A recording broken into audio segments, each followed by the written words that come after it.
Night football, NBA, college basketball, and more. Act now. Go to keepmynetworks.com to get ESPN back. What if you could pull up to $500,000 in cash out of your home and drop your mortgage rate down to 4.99% APR? Hey, it's Dennis Cox. Right now at Loan Pronto, they've got the lowest rates in 3 years. With Loan Pronto's Rapid Equity Loan, you can get your cash in as little as 3 days. Pay off all those high-interest credit cards and even skip your next 2 house payments. One client just got $300,000 approved in under 24 hours, paid off their debt, paid off 2 car loans, and saved $2,100 a month. One call, life changed. There's no wait, no hard credit pull up front. You probably won't need an appraisal. Just fast, easy cash from your home's equity. Rates are at a 3-year low. Act now. Call 919-381-1760 or visit loanpronto.com for your free instant home appraisal. See how much cash you can get today. Loan Pronto, A+ rated with the BBB and nearly 2,500 5-star Google reviews. Call 919-381-1760 and see how much cash you can get today. Loanpronto.com. Equal housing lender, NMLS 166171 on approved credit. Visit NMLSconsumeraccess.org. Here's Megan with Parkway Sleep Centers. Are sleepless nights affecting your life? Parkway Sleep Health Centers can help. We've treated sleep disorders in the Triangle and beyond for over 20 years. We offer sleep studies, office visits, CPAP machines, supplies, and more. And our streamlined process allows us to see you sooner and usually saves hundreds of dollars. End sleep problems. Live your best life. Experience the Parkway Sleep difference. Visit parkwaysleep.com and start your journey to better sleep today. Parkway Sleep Health Centers. Sound sleep. Sound health. This holiday season, Target has your back with irresistibly cool gifts for everyone on your list. For the trendsetter, start with affordable beauty kits and gift sets. Need something the whole fam will love? Grab snuggly matching fits in every size and style. And for the thrill seekers, don't forget the hottest toys and tech of the season. Target's got you covered with the best deals for endless fun. Shop in store or online. And step into the holidays with Target. Restrictions apply. Let me tell you about this new Pretzel Cheddar Club. Hey, I'm Carlos. And I'm Ebony. And a little thing we love about the Chick-fil-A Pretzel Cheddar Club is the tangy Dijon with the pretzel bun. It takes it to a whole nother level. It goes perfectly with the chicken and the cheddar cheese and the bacon. Man, you know how much you love bacon. And I love the different varieties. Grilled, spicy, original. It gets you nice and excited for fall. Order the Pretzel Cheddar Club with Cherry Berry and Sprite for a limited time on the Chick-fil-A app. Real guests paid for their testimonials. This hour of the Triangle Sports Leader is powered by Ritchie Law Firm, injury lawyers. Ritchie Law is on top of it. Go to ritchielaw.com. That's ritchielaw.com. They score! Broadcasting live from the Lenovo Studios. WCMC HD1 Holly Springs. 99.9 The Fan. The Triangle Sports Leader. I'm WRAL meteorologist Elizabeth Gardner. It's breezy out there this afternoon. Winds gusting 20 to 30, so we do have high fire danger. You want to put off any outdoor burning for a couple of days. But it's nice and mild out there. Temperatures in the mid-70s. Not as chilly tonight. We drop into the upper 40s, but a cool day tomorrow. We'll see mid-60s under sunny skies. Weather update brought to you by Newcomb and Company, where your comfort is their business. Visit newcombandcompany.com. 3 o'clock check of your money. Dow Jones up 284 points to 47,369. The Canes will win the draw. Walker, there's a drive, they score! Nikolai Ehlers! His first goal with the Carolina Hurricanes. It's a power play goal. Works it across. Long drive, they score! Walker rips it through. A chance there by Brzezinski. And then that jumps into the slot, and that's hammered right on by Miller. And another save by Kochetkov. This will be chopped out. Here comes Jarvis with speed. Empty net. Jarvis, bingo! The Drive with Tim Donnelly on 99.9 The Fan. The Drive with Tim Donnelly here on 99.9 The Fan. That's right, everybody. Happy Wednesday. I'm Tim Donnelly, Dennis Cox producing the show. You just heard some of the highlights. Carolina Hurricanes got the win last night. Duke basketball got the win last night. Carolina Panthers back on the practice field today. It's a good day, everybody. Happy to have you along for the afternoon, and happy to start things off in the exact way we always do. We call it the Big 3 at 3.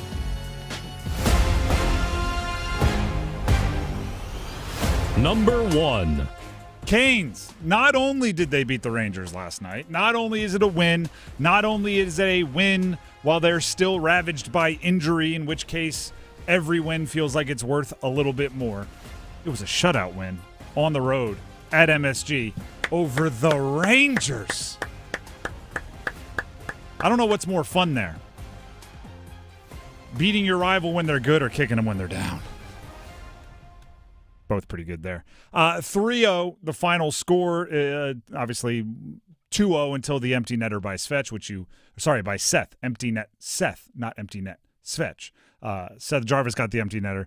But it was a game of I would say, exhaling. A game of like, all right, whew, finally. Nikolai Ehlers scored a goal, everybody. What is it, his 12th game with the Canes? Let's go. He finally found the back of the net. Let's go. And on a power play, no less. Give a few bonus points for that one. Let's go. Let's give a couple claps, bonus baby. points. Just a big finally. Pyotr Kochetkov played. Another, you exhale, finally. And it's a shutout. It looked good. Finally. Just a big exhale. More claps. I think that the second period was perfect. Second period was weird. It was a weird tempo, not a lot of chances, just kind of helter-skelter. And then finally, Walker gets the goal at the end to go from 1-0 to 2-0, and it felt really important. It was just a lot of, like I don't know if it was celebratory as much as it was weight off your shoulders. Just a lot of finalies. And then a 3-0 win over the Rangers. I mean, wins are so valuable right now. Slavin still didn't play. Miller, although he skated in warm-ups or morning skate, still didn't play. Gostisbehere still didn't play. Carrier still didn't play. Robinson still didn't play. And they walked away with a win, skated away with a win, whatever you want to call it. It was just an exhale of a whew, nice. Can you build off of it? You hope so, especially things like Nikolai Ehlers scoring, right? Now, without that over his shoulder or resting on his shoulders, perhaps he can score a whole bunch more. That would be nice. Here's Nikolai Ehlers on how the adjustment has been for him early in the season, starting things off with the Canes. Hasn't been easy, but at the same time, I feel like I've played some really good games where I've created a lot of chances with my line mates, and you know, obviously I've been in the same place for 10 years. It's going to take some time, but I feel pretty good about where my game is at, and I think the rest will come. I'm not worried about that. Not worried about it. Doesn't it feel like everybody's just feel way better about Nikolai Ehlers now with a goal? I don't think he played a whole ton better or worse than he's played in previous games. It's just when you find the back of the net, everything is A-okay. I also think it's funny that they had the top line for all those games in a row of Aho centering Jarvis and Ehlers. They split them up, and then what do? On the power play, Aho wins the faceoff, Ehlers with the shot, Jarvis with the screen in front of the net, goal, and it's going like, well, if you would have done that on 5-on-5, we wouldn't have had to do all this shaking up of lines.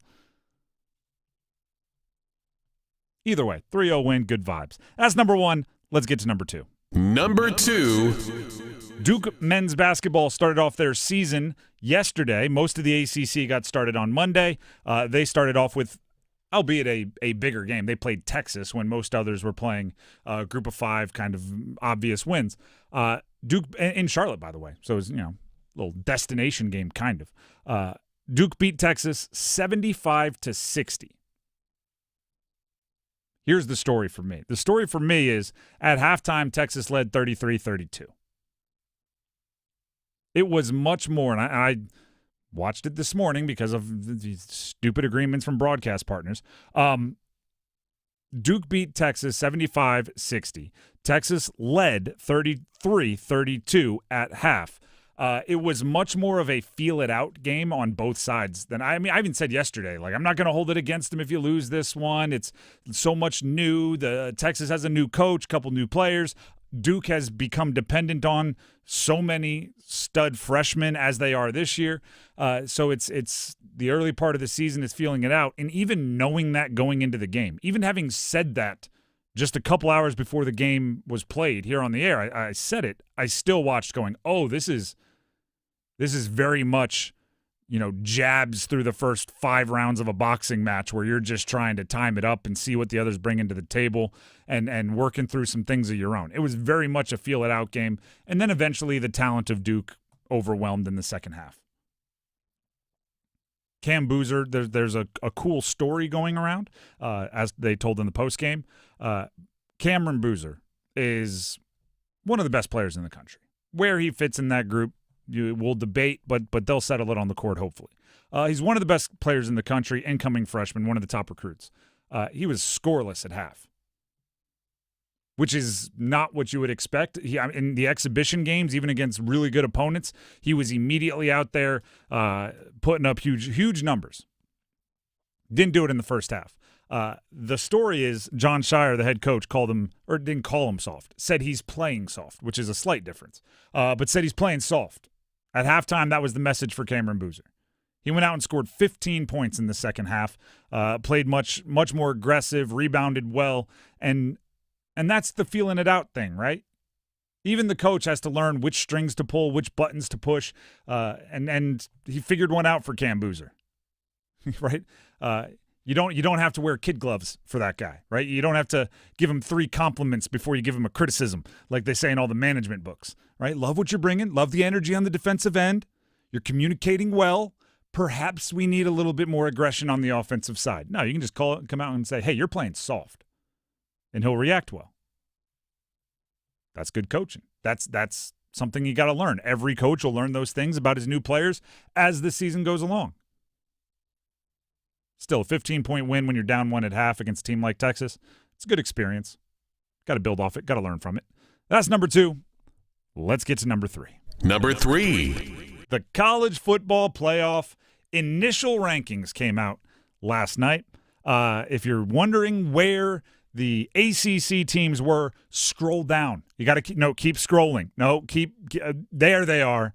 Virginia in 14th is the highest ACC team, which means they would need, as of right now, the ACC right now would need the conference champion auto bid to get anybody in the CFP if it ended right now. You would need the ACC champion's definitely going to get in, so they'll leapfrog a few teams that are higher in the rankings just for that. That's the only way they get in. And I went back and looked at it last year because the first rankings matter a lot, and I wanted to see how much. So I went last year, and I went to the first rankings, the Week 10 rankings, and then to the Week 15 rankings, which are the final rankings. And of the 12, the top 12 that made it into the top 12 of the CFP at the end, in the initial rankings, 11 of the 12 were ranked 13th or higher on the initial rankings. 11 of the 12 were ranked higher than where Virginia, the highest-ranked ACC team, is ranked right now. The only team that came up from the bottom, if you will, is Arizona State. They came out of nowhere late in the season, went on a run, and it ended up playing very well in the CFP. Everyone learned who Cam Skadaboo was during that run. That's the only team, and they were unranked on the first CFP rankings and came all the way up, finished 12th, and made that run. And won their conference championship, too. So they would have gotten in if they weren't 12th, but they finished 12th. Every other team, Oregon went from number 1 to number 1. Ohio State, number 2 to number 6. Georgia, number 3 to number 2. Texas, number 4 to number 3. Like everybody was in the top 13 other than Arizona State. Right now, no ACC teams are in the top 13. And that one team that fell out from last year was Miami. Miami did fall from 4th, and BYU fell out of the top 13. 2 teams fell, 1 team entered to make 12. BYU was 9th. They fell. 4th in the country was Miami. They fell, and they did. The worst part about Miami last year is I think they earned their collapse, so I can't even be real mad about they just disrespected the ACC, but they lost 2 of their last 3 in the regular season to unranked, not fantastic teams, and that's going to make you fall from 4th to they ended up I think it was actually I have it right here 13th, right on the outside looking in. So it matters what happened to the ACC yesterday in the CFP rankings. It matters. it makes it near impossible that they get 3 teams in. I think after thinking about it, it makes it pretty darn unlikely they get 2 teams in. And you're guaranteed 1, so who cares beyond that, right? If the highest-ranked ACC team was unranked, they'd get 1 team in. Obviously we root for local teams, but outside of that, we need to start rooting for very specific outcomes in the ACC. Certain teams cannot lose a game moving forward, even if that's just to make themselves a bigger win for whoever they play in the ACC championship, or a better loss for whoever they play in the ACC championship, or whoever they play later in the season.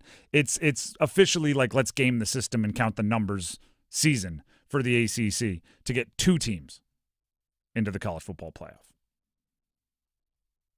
That felt really doom and gloom. Let's get out of that conversation. That's number 3. That's it for the Big 3 at 3. And it's now time to talk about the Canes win 3-0, which we will do next right here on The Drive. Waking up, getting ready, sitting in traffic. Let's face it, getting to work in the morning is a lot of work. But when you get a great deal on your favorite McDonald's coffee, becoming a morning person is as easy as 1, 2, 3. Now get any size refreshingly cold iced coffee for $1, a delicious mocha for $2, and a frappe for $3. Available only during breakfast hours.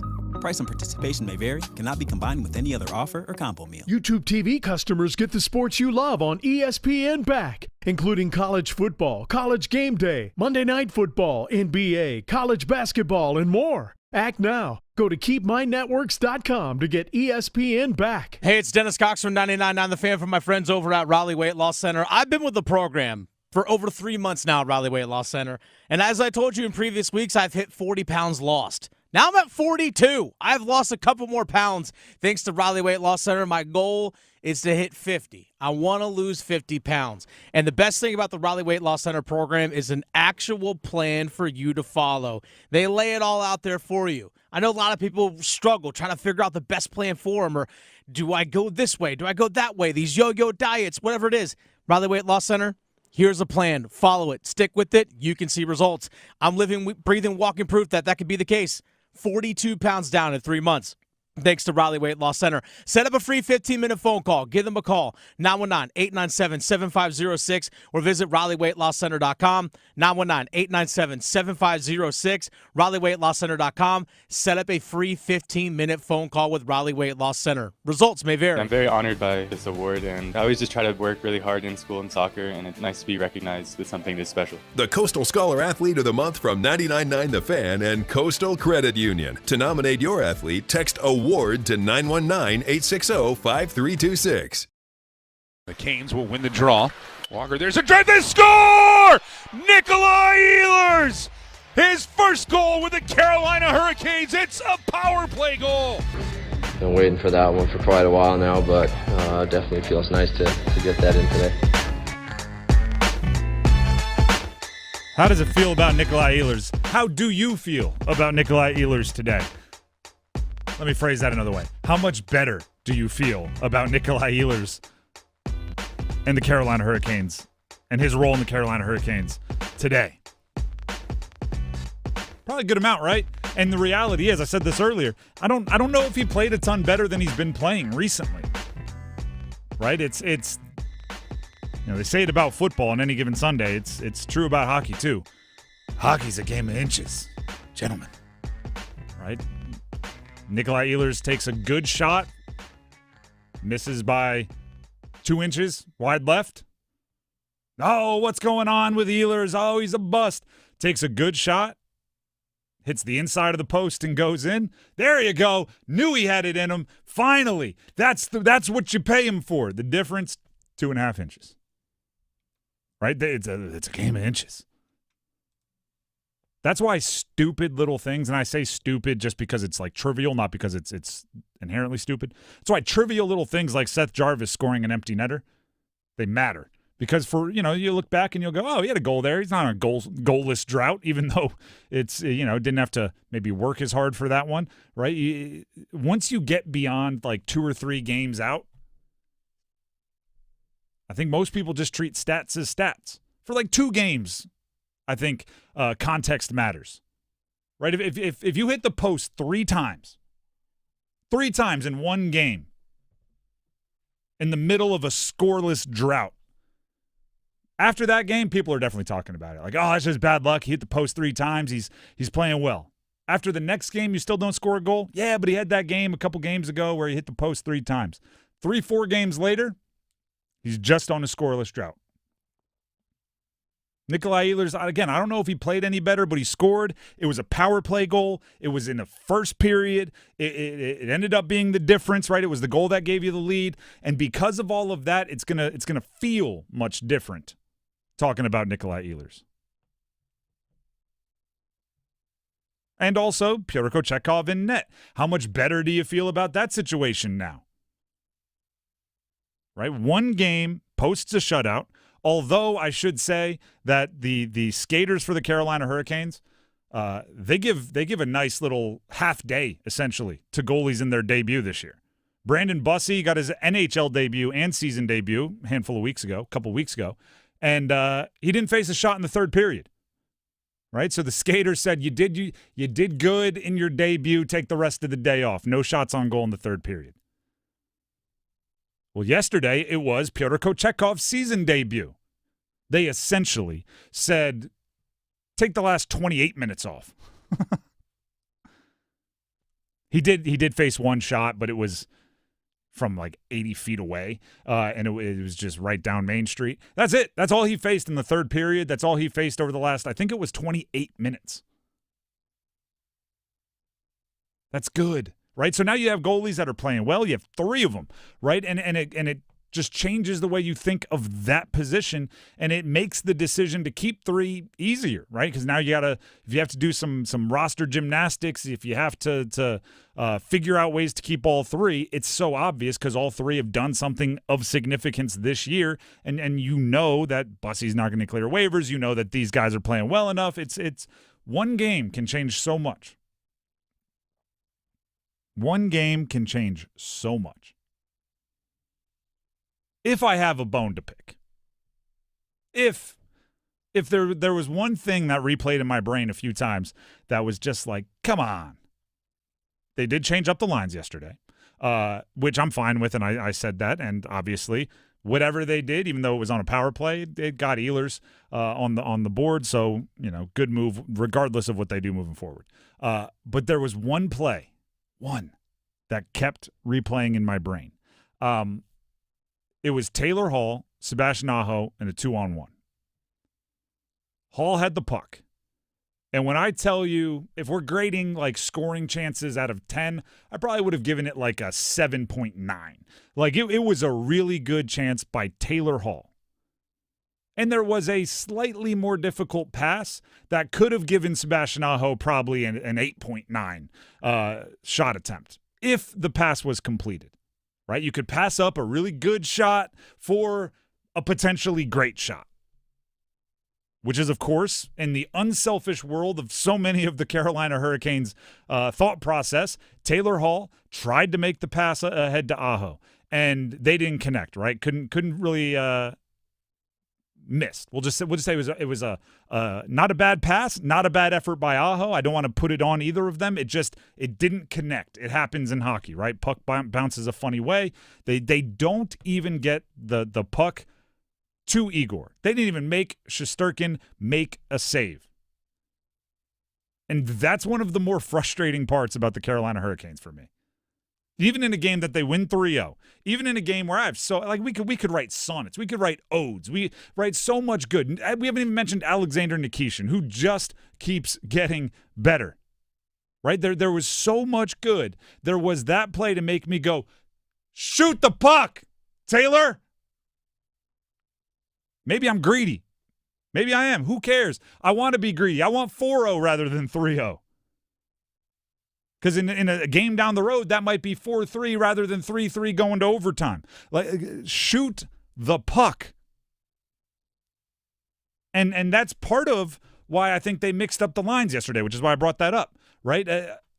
There are guys that are seen as creators or just in their inherent nature are more shot creators, whether it's for them or for others. And when Ehlers and Aho were next to each other, it felt like they had two inherent creators. That's not saying they can't score, but they're always trying to think one step ahead. They're always trying to set up the great shot. And I thought by mixing it up, you might put some inherent creators with a few more guys that understood their role would be to score. And then Taylor Hall has the opportunity, and he's got daylight against Igor Shesterkin on a 2-on-1, and the guy back on defense understands who's behind him, so he's paying a lot of attention to Sebastian Aho, and Taylor Hall still tries to make the difficult pass hunting for the great shot.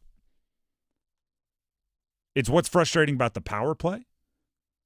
It's what's frustrating at times about, I always say I like angry Aho. About non-angry Aho, one of the things that's frustrating is he's always looking to make the absolute right, perfect play rather than just getting mad, seeing red, and trying to score. I want that on the Carolina Hurricanes a little bit more. If you go back to at the beginning, this is not a conversation that just started. If you go back to the beginning of last year, Gostisbehere was new old, right? He was back on the team. And in Gostisbehere's first games, he had like 7 shot attempts, 7 shots on goal, something like that. And I remember going, I love this guy. I want him playing a ton not because he was playing great. I don't remember if he was scoring goals. I don't remember what his plus minus was. But I was going, I hope he just lets everybody know it's okay if you have the shot to just let it rip. Get 7 shots on goal. Good things will happen whether you're scoring goals or not. I wanted that mindset. When Bradley Nadeau was called up, I thought, hey, everybody tells me the rest of his game might take some time, but he's got a shot. And I was going, perfect. Shoot. Let it fly.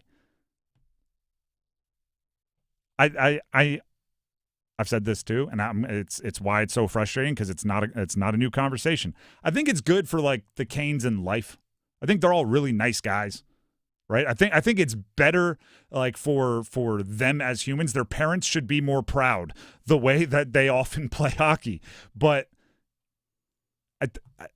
a few times I want to show them like The Last Dance, right? I want to be like, there's probably some stuff when Michael Jordan's parents watch this documentary, they're like, oh, Mike, come on, man, be nicer to your teammates. But that probably is what made Michael Jordan. Right, I kind of want them to be more selfish. The avocado selfishness I talk about. Taylor Hall, shoot that puck. I guarantee you. And you know what? Because all your teammates are the good people I just mentioned, 0% chance will Aho be mad at you. He won't be sitting there going like, man, you could have gotten me a really good shot opportunity. No, he'll be like, hey, good rip, right? Sorry, I couldn't grab the puck retrieval or whatever if you missed. Like, that's what you're looking for. Other than that, I think it was a really good game. 3-0. You have to – part of the story is the Rangers did not look great. No, the Rangers stink. Yeah, that's part of the story.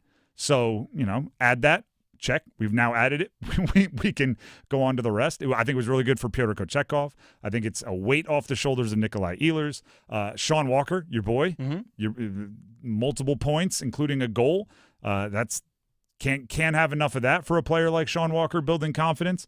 And every game you win, every game you play is hopefully a step closer to getting some of your injured guys back. And especially a win, it brings them back in a better situation, standings-wise, record-wise, right? Points accumulated by the team-wise. So get the win. Don't give it back because the other team ain't great. Say thank you. Get ready for the next one. I'm hoping for Ehlers. It's just the fact that, like you said, he didn't play much different. Still creating scoring opportunities. He had 6 shots on goal yesterday. No different. But the fact that he finally had one go in, he's like, oh, okay, I can breathe a little bit. Yep. And hopefully it's reinforcing, right? Sometimes it's just you're doing everything right and you're not getting the results. There's a huge temptation to make big changes. Hopefully a goal just lets them say, no, keep doing what you're doing.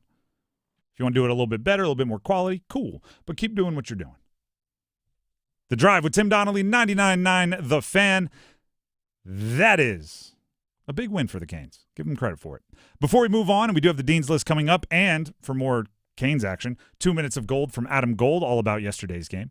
Before we do that, Tim Donnelly here for Maynard Service Company. What'd you say about just doing the same thing over and over and over and trusting the results? Well, Maynard Service Company, cooling maintenance, heating maintenance, They also work on your plumbing and your electrical. They do it all when it comes to your house. But when it comes to the maintenance of your heating, your cooling, your HVAC, your HVAC, whatever you want to call it, it is one of those deals where if you do the right thing over and over and over again, if you continue every season, every so often, bringing in Manor Service Company to check up on your system, make sure it's running the way it should, then over and over and over time, you'll notice. And my friends, they keep having to make these big expenditures every couple years on their air conditioner. Meanwhile, I just bring in Manor Service Company for maintenance, and look at that. I've done the right thing long enough, and I don't have to deal with that nearly as much, and it saves me money. Doing the right thing over and over and over again, which, by the way, is how you could describe Manor Service's business model, right? Manor Service Company's business model is decades and decades and decades of working here in the Triangle and just putting quality service, quality care, great customer service into every interaction with one of their clients. And over decades, that's how you build a good company. That's how you get repeat customers. That's how you get people like me talking about them like I do, right? Putting my stamp of approval, my cosign on Manor Service Company. So give them a call, and you'll be doing the same. You'll be telling your friends, giving your stamp of approval. The number, 919-361-0993. That's 919-361-0993. Or visit them online at manorservices.com. That's MAYNOR services.com. 2 minutes of gold from Adam Gold, all about their 3-0 win in New York. Next. At Navy Federal Credit Union, we've served veterans and their families for over 90 years, and we continue to serve over 2 million veterans because their contributions inspire our service. And this Veterans Day, we want to tell you that when you're a member, you'll have access to exclusive rates, discounts, and financial tools. Plus, we're partnering with Travis Manion Foundation's Veterans Day of Service campaign, connecting veterans and families of the fallen with local volunteer opportunities. Become a member at NavyFederal.org/veterans. Navy Federal Credit Union. Our members are the mission. Navy Federal is insured by NCUA. Get in the zone, AutoZone. A blown left headlight is making Erica's drive to her son's soccer game darker and darker. So she goes to AutoZone. Welcome to AutoZone. What are you working on today? Where a friendly AutoZoner finds her 2 new bulbs. These lights have the most clarity. And helps her get back on the road so she can brighten her drive and the cheering section. All right, all right. See clearer and drive safer with new lights. No hassles, just help. Get in the zone, AutoZone. Restrictions apply. If you're 55 or older and into that whole saving money thing, T-Mobile has an exclusive phone and internet bundle just for you. Right now, get 2 unlimited phone lines plus 5G home internet for just $30 each per month with AutoPay, plus taxes and fees. And with 5G home internet, setup is easy with just 1 cord and no technician needed, which is great if you're also into that whole keeping it simple thing. Switch now and experience the best mobile network in the U.S. Visit your local store to start saving. T-Mobile, it's better over here.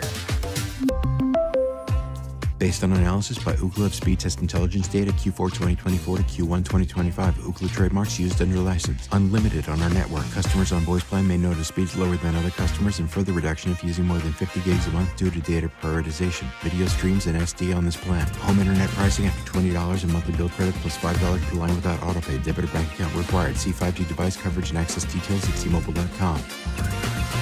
911, what's your emergency? A tornado's coming right at us.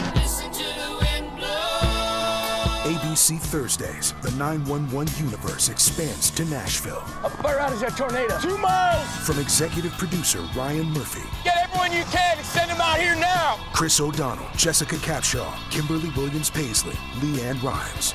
We are on the move! The hell to save, kid. 911 Nashville. All new Thursdays, 9/8 Central on ABC and stream next day on Hulu. Hey, what do you say? John Forsland here for my friends at Buffalo Brothers. During hockey season, I'm bouncing from coast to coast like a puck on ice. But when I'm back in town, I always head to Buffalo Brothers for the best wings on the planet. And check this out. Now they have a new flavor, chili lime. You can't beat the great specials at all 5 Triangle locations, like half-price pizzas, Monday through Friday, 4:30 to 6. You can dine in or carry out. BuffBrothers.com. Aw, man, now I want wings. As here's Dominic Sarr in the front court. Kicks it back up top. Evans again. Got it again. Oh, he's on a heater. His 4th 3. He's got 12. And the lead grows to 5. The Drive with Tim Donnelly, 99.9 The Fan.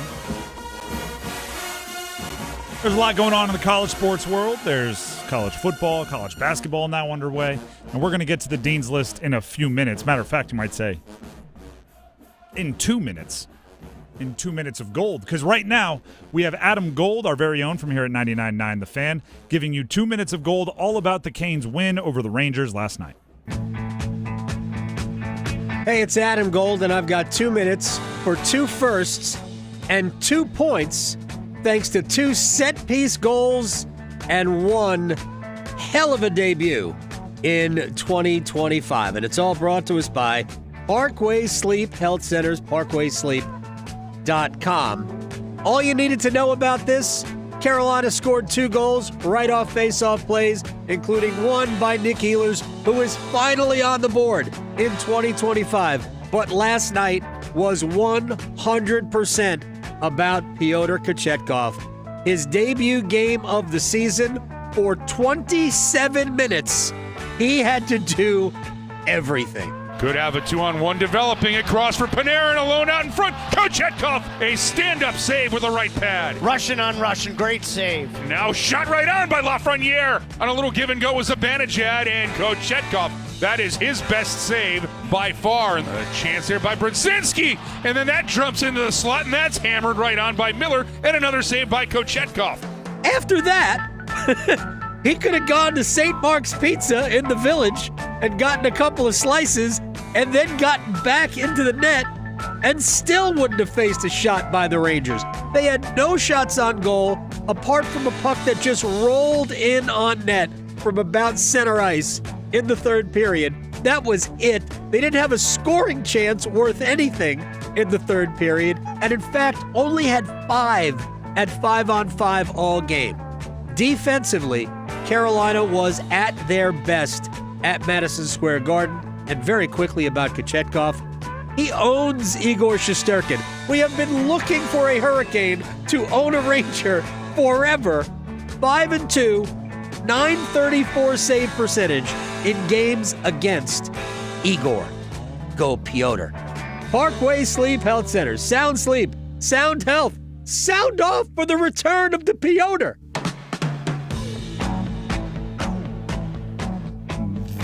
That was 2 minutes of gold with Adam Gold. I'm all the way back on the Pyotr Kochetkov bandwagon, by the way. At times, I felt like one of the few people, still with property on Pyotr Kochetkov Island. But everybody's coming to party right now. Big fan. They have 3 good goalies. I have a personal favorite just because of the way he plays and the style and the energy and all of that. But I hope they all do well. Either way, that's 2 minutes of gold. Now it's time for the Dean's List.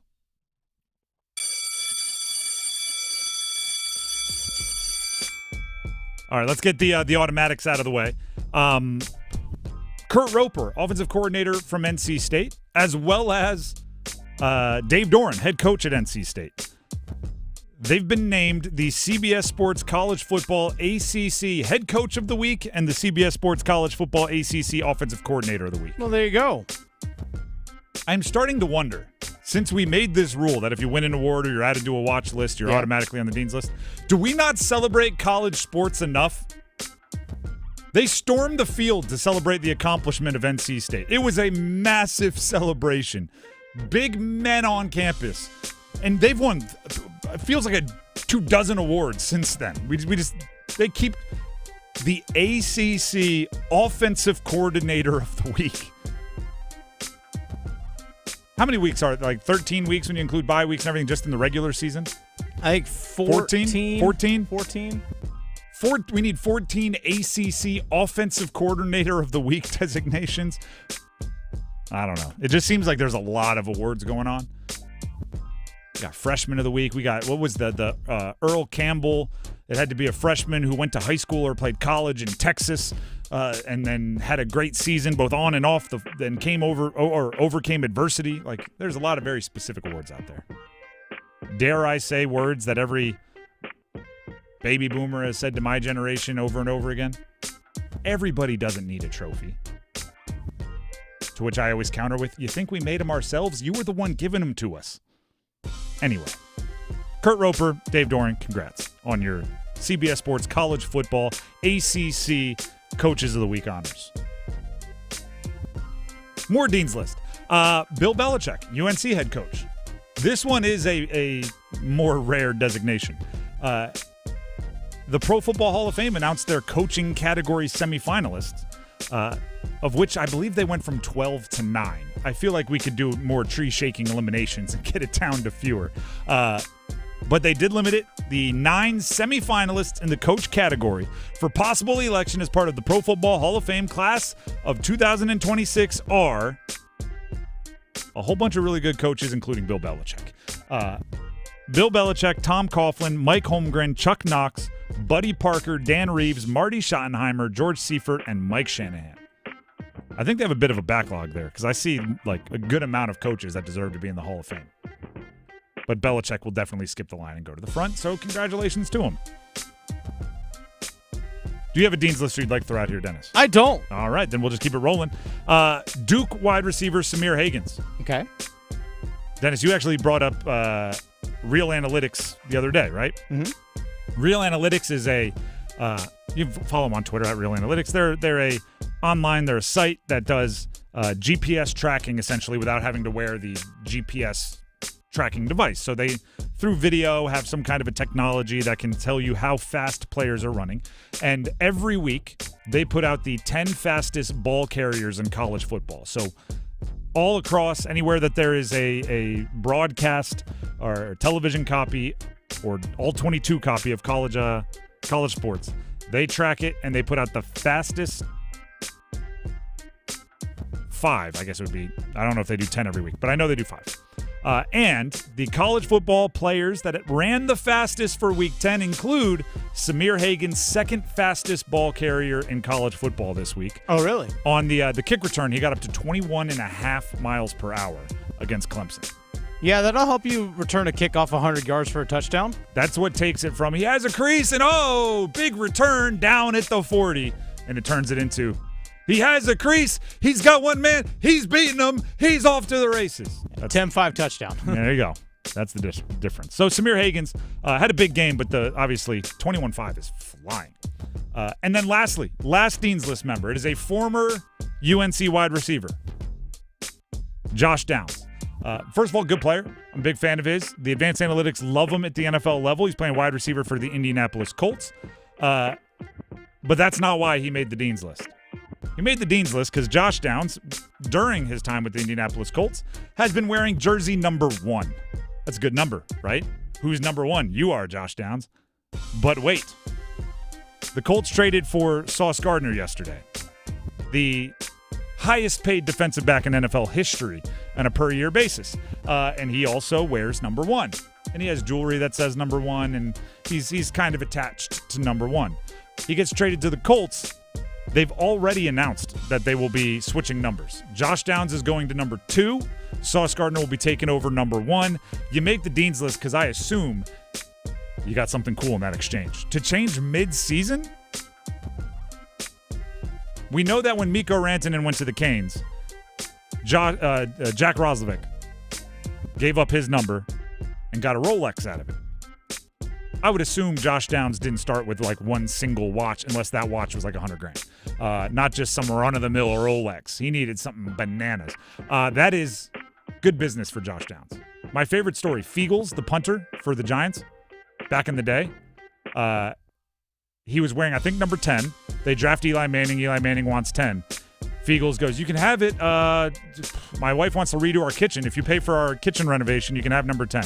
Eli said, done. Here you go. So he goes, all right, I guess I'll wear 17. They trade for Plaxico Burress.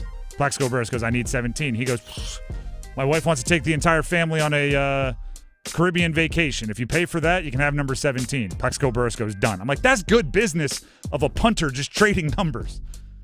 If I'm ever a end-of-the-bench roster player in the NFL, which I never will be, but if I ever get to give some advice, I would say pick the coolest number you possibly can in hopes that somebody else wants it, and you can just negotiate to give it away. That's outside the salary cap money there. That's what you tell Josh Downs. You tell him, hey, look, I'm giving up this number for years, man. I need something. I want a royalty. Yeah, exactly. Every year you wear number 1, I want another $10,000. Go full Mr. Wonderful from Shark Tank. There you In go. perpetuity, I want a 2% on all your jersey earnings. The Drive with Tim Donnelly, 99.9 The Fan. That's the Dean's List. Let's go ahead and dismiss it. That'd be a good business lesson from like the UNC Business School if that's where Josh came from. Like, don't give it up for free. Get a royalty on that bad boy. That's funny. The Drive with Tim Donnelly, 99.9 The Fan. Duke basketball beat Texas last night. Tale of two halves in a whole bunch of different ways. Who stood out for the Duke Blue Devils? Find out next. YouTube TV customers get the sports you love on ESPN back, including college football, college game day, Monday Night Football, NBA, college basketball, and more. Act now. Go to keepmynetworks.com to get ESPN back. I am here with Patrick Day of the Aluminum Company of North Carolina. I'm on your website. Gutter helmets right on the front of the website. Do you have a gutter helmet to fit my head? I have a small head. We have a gutter helmet for every head, Adam. So anyhow, if you give us a call, we'll come out and take a look at your windows, doors, siding, roofing, gutters, and of course we can do the gutter helmet. We have financing programs that are really good. So we have like 12 months with 0 payments for 12 months. You don't have to pay anything. So if you're thinking about home improvements and you're thinking you're saving up for it, just come on and see us and we'll go ahead and get you set up and get your project done and you can pay in 12 months from now. I feel like you're speaking directly to me. If it's for the exterior of your home, there is no better place than the Aluminum Company of North Carolina. You can find them online, aluminumcompany.com. Siding, roofing, windows, entry doors, storm doors, and the world-famous gutter helmets. Aluminum Company of North Carolina, 1-800-672-4348. Actual price will depend on product and subscription plan. Featured products are compounded drug products, which the FDA does not approve or verify for safety, effectiveness, or quality. Prescription products require an online consultation with a healthcare provider who will determine if appropriate. See website for details, restrictions, and important safety information. Want a boost in and out of the bedroom? Hims has you covered. Introducing a new 2-in-1 approach to level up your game. Tadalafil for better bedroom performance and zinc for testosterone support. Turn things all the way up and find affordable treatment options at up to 95% less than brand names at hims.com/joy. That's hims.com/joy. It's bow time. Fumbling the food on game day? Rookie move. But you know Bo can make your tailgate a winner, breakfast, lunch, or dinner. Because the Carolina Legend has everything you're craving. We're talking crispy, juicy chicken loaded with real Southern flavor, fluffy, scratch-made buttermilk biscuits, and all the fixins to feed your whole crew faster than you can say touchdown. Be the MVP this season and let Bojangles do the cooking. Order your tailgate today. It's bow time. Planning a tailgate? Then it's bow time. Bojangles has everything you need for the perfect tailgate, no matter how many fans you're trying to feed. There's the original tailgate, the super tailgate, and for a really big crowd, the jumbo tailgate special. And if you like your chicken off the bone, choose the Supreme's tailgate special that includes 12 perfectly seasoned tenderloin fillets. So grab the tickets, get that Bojangles tailgate special, and go. It's bow time. Into the paint, going to work, steps through, count it, and a foul! Cameron Boozer taking over. I think it shows great competitiveness that he's able to turn it around as a freshman in this environment. Game 1 against Texas, he's a complete winner and an amazing competitor. The Drive with Tim Donnelly, 99.9 The Fan. That's the voice of John Shire talking about Cameron Boozer, his top recruit in the freshman class, who had a big second half for Duke last night in a 75-60 win over Texas in Charlotte. Didn't have a big first half, Cameron Boozer. Quiet, extremely quiet by Cameron Boozer standards, which, if you can have standards in your first college game. John Shire challenged Cam Boozer at half. Matter of fact, we have the audio of Cam Boozer explaining it post-game. This is what Cameron Boozer said about his coach's halftime challenge. Obviously, tough first half. I think my teammates did a great job picking me up. Shire challenged me at halftime. He said I played soft first half, which, it was true. Yeah, it was true. So, second half, like you said, had to change my mentality. Teammates did a great job finding me. I think we were a tougher team in the second half as a unit. That led to, obviously, the win. It's a cool experience for your first game. And when I say cool, I don't mean like it was enjoyable the whole time, but I think it's the type of experience that you can lean on later in the season. Cameron Boozer didn't play great in the first half. Coach called him out. It clicked, right? Whatever the light switch went on, played much better in the second half. So now there's a trust there where if John Shire tells Cameron Boozer something critical about his game, there's no what's he trying to do? What's he trying to say? It's like, no, actually he's criticized me in the past. It was true. I fixed it. I played better. That trust is very good, and it's very good to establish early on. I not only want to give a shout-out to Cameron Boozer for responding the way you should, I also want to give a shout-out to Isaiah Evans for Duke. And the reason being, Duke didn't start well. I don't even want to say they didn't start well. They started hesitant. They started it felt like they were pressing. That's the way I would say it. It felt like they were pressing against a team that Texas has some players. Right? They're new. They're figuring each other out. They have a new coach as well, but they have some players. And Duke, it wasn't a slow on-ramp, right? They didn't walk into the pool by the stairs. They were jumping off the high dive. So they didn't start very, very quick. Isaiah Evans, the sophomore, was the guy who I don't even know if they snapped him out of it or if he snapped them out of it. But what he did was he went, all right, you guys take your time. I got this. Started knocking down threes. Had 4 quick ones. Basically took Duke on a 15-2 run by himself to get them back into the swing, get them into the mix of a game, right? Get everybody running up and down, get them sweating a little bit, and showed what he can do. He is amongst the streakiest shooters in the country. And I'm not saying he's a bad shooter by any stretch when he's not on fire, but when he's on fire, it's very much a look out, you might see 6 of these things coming in. And he starts shooting quicker, and it's like the ball barely touches his hands before it's going up in the air, and it's going in more often than not. And it's funny because, we did the Dean's List just a couple minutes ago. Isaiah Evans, when we started the Dean's List, was one of the first guys we put on the Dean's List a bunch. And the reason being, he wasn't a part of the main rotation for Duke, but it seemed like every time he got called, right, late in the second half, off the bench, he would go in and hit like 2 or 3 threes in whatever limited opportunity he was given. And I love that from a player that stays ready so he doesn't have to get ready, especially a shooter that can come off the bench cold and knock down shots. And he did it a bunch of times, which is awesome. But you realize what that is preparing you for when you are in a bigger role. Not only at the end of last year, right, when they went on their run to the Final Four, Isaiah Evans was one of the main characters. Like, he was involved. He got starts, especially when guys were injured. He was becoming a huge part of the offense. But this year you realize, like, at the drop of a hat, he can come in and knock down 2 or 3 threes. That works when you're coming off the bench in a blowout. It also works when everybody else is kind of starting lethargically and you get to go, watch this. Let me get 2 or 3 threes immediately. Boom, different game. Duke was down 33-32 at half. They won by 15.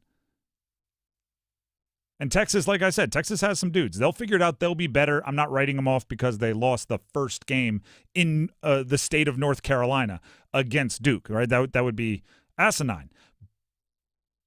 But Duke had to play much better in the second half, right? And they did.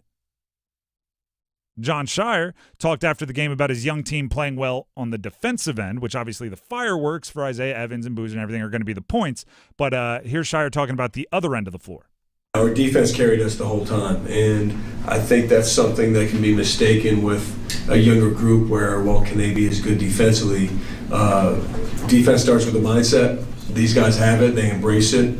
I thought our size, our activity on the ball was really important. And then once we started to finish possessions without fouling and finish possessions with rebounds, we made it really tough for them to score. And I think that's a great lesson for us. No matter what's happening on the offensive end, our defense can keep us in games.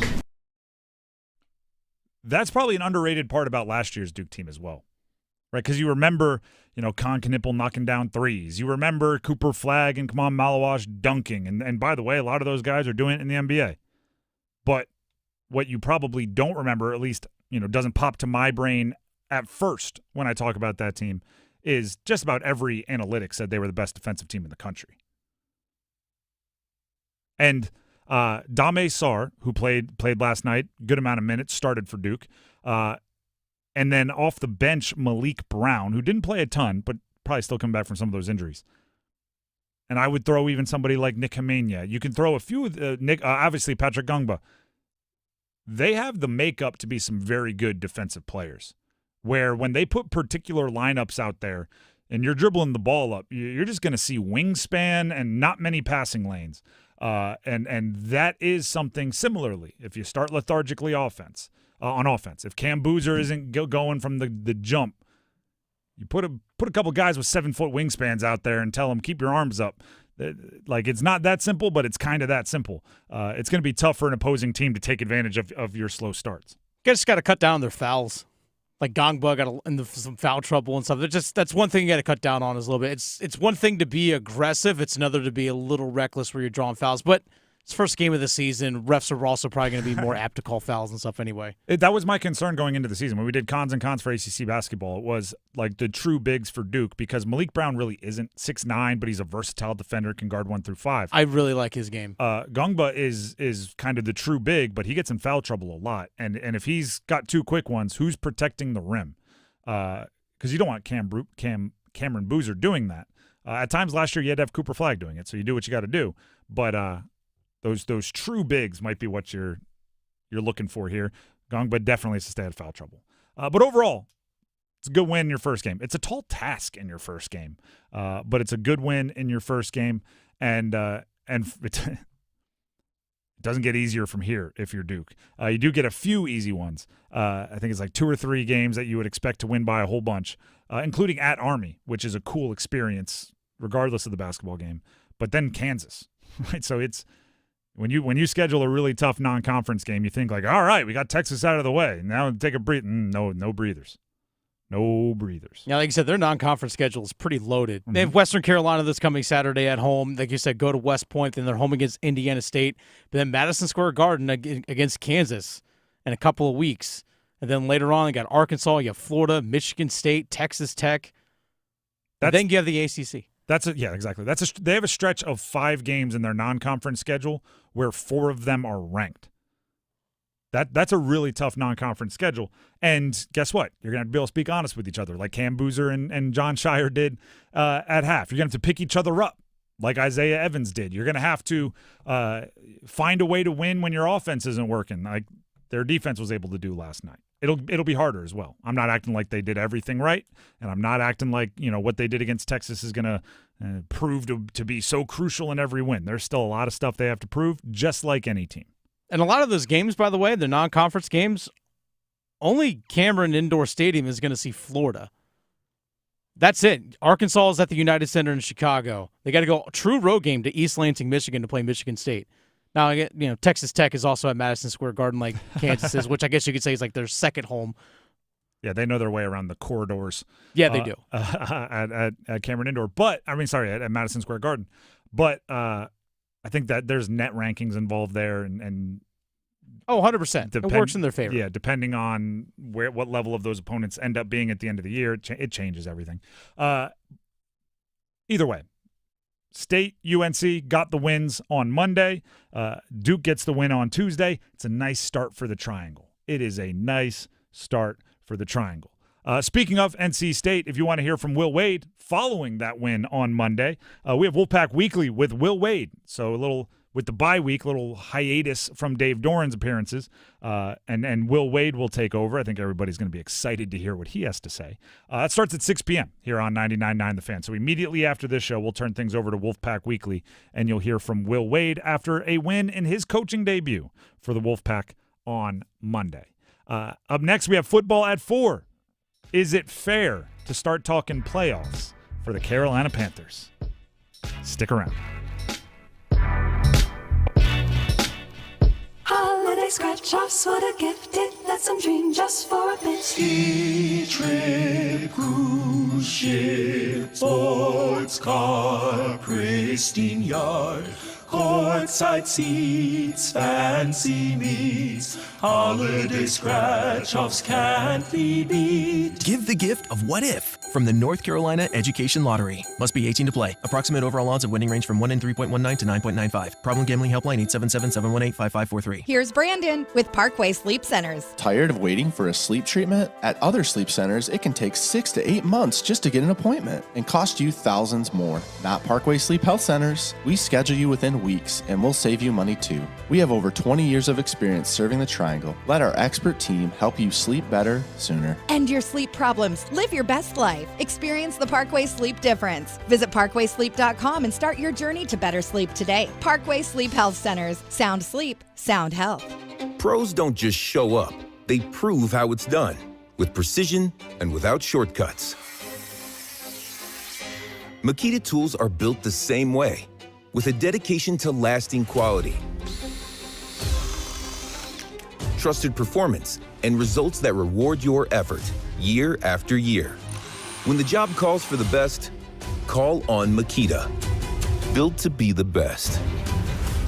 Available at the Home Depot. This is John Wall. The Salvation Army does so much for people right here in Wake County. Join me and 999 The Fan and showing them some love and support. For me, the Salvation Army is always dope. It gives opportunity for anybody, any situation to get support. I really got into it because my mom, before she passed, she was always doing so much she could to help the Salvation Army, cooking for them, doing anything to get back to them. So we always want to honor her and keep that going with my John Wall Family Foundation. The need in Wake County is real, and the Salvation Army is meeting it with real solutions. Text GIVE to 919-860-5326 or go to teamuptogive.com to donate. I'm attorney Brian Ritchie. Workers' comp can be tricky, but my law firm will be on top of all the complicated paperwork and sneaky deadlines so that all of your I's are dotted and T's are crossed. If you've been hurt on the job, I'm on top of it. Contact us at ritchielaw.com.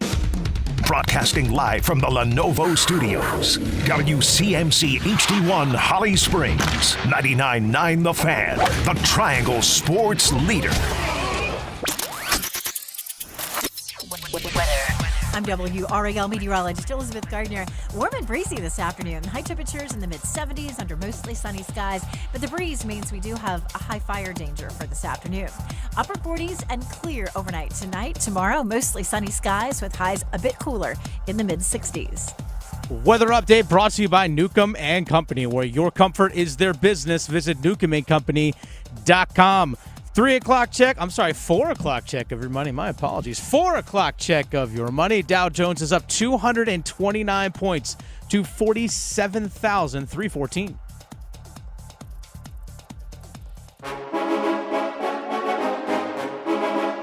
Let's move the chains.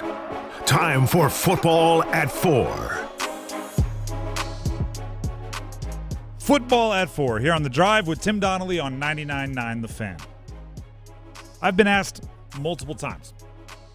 I was on WRAL TV, the news this morning. I was asked this. Shout out to Ken. I think it's a good question.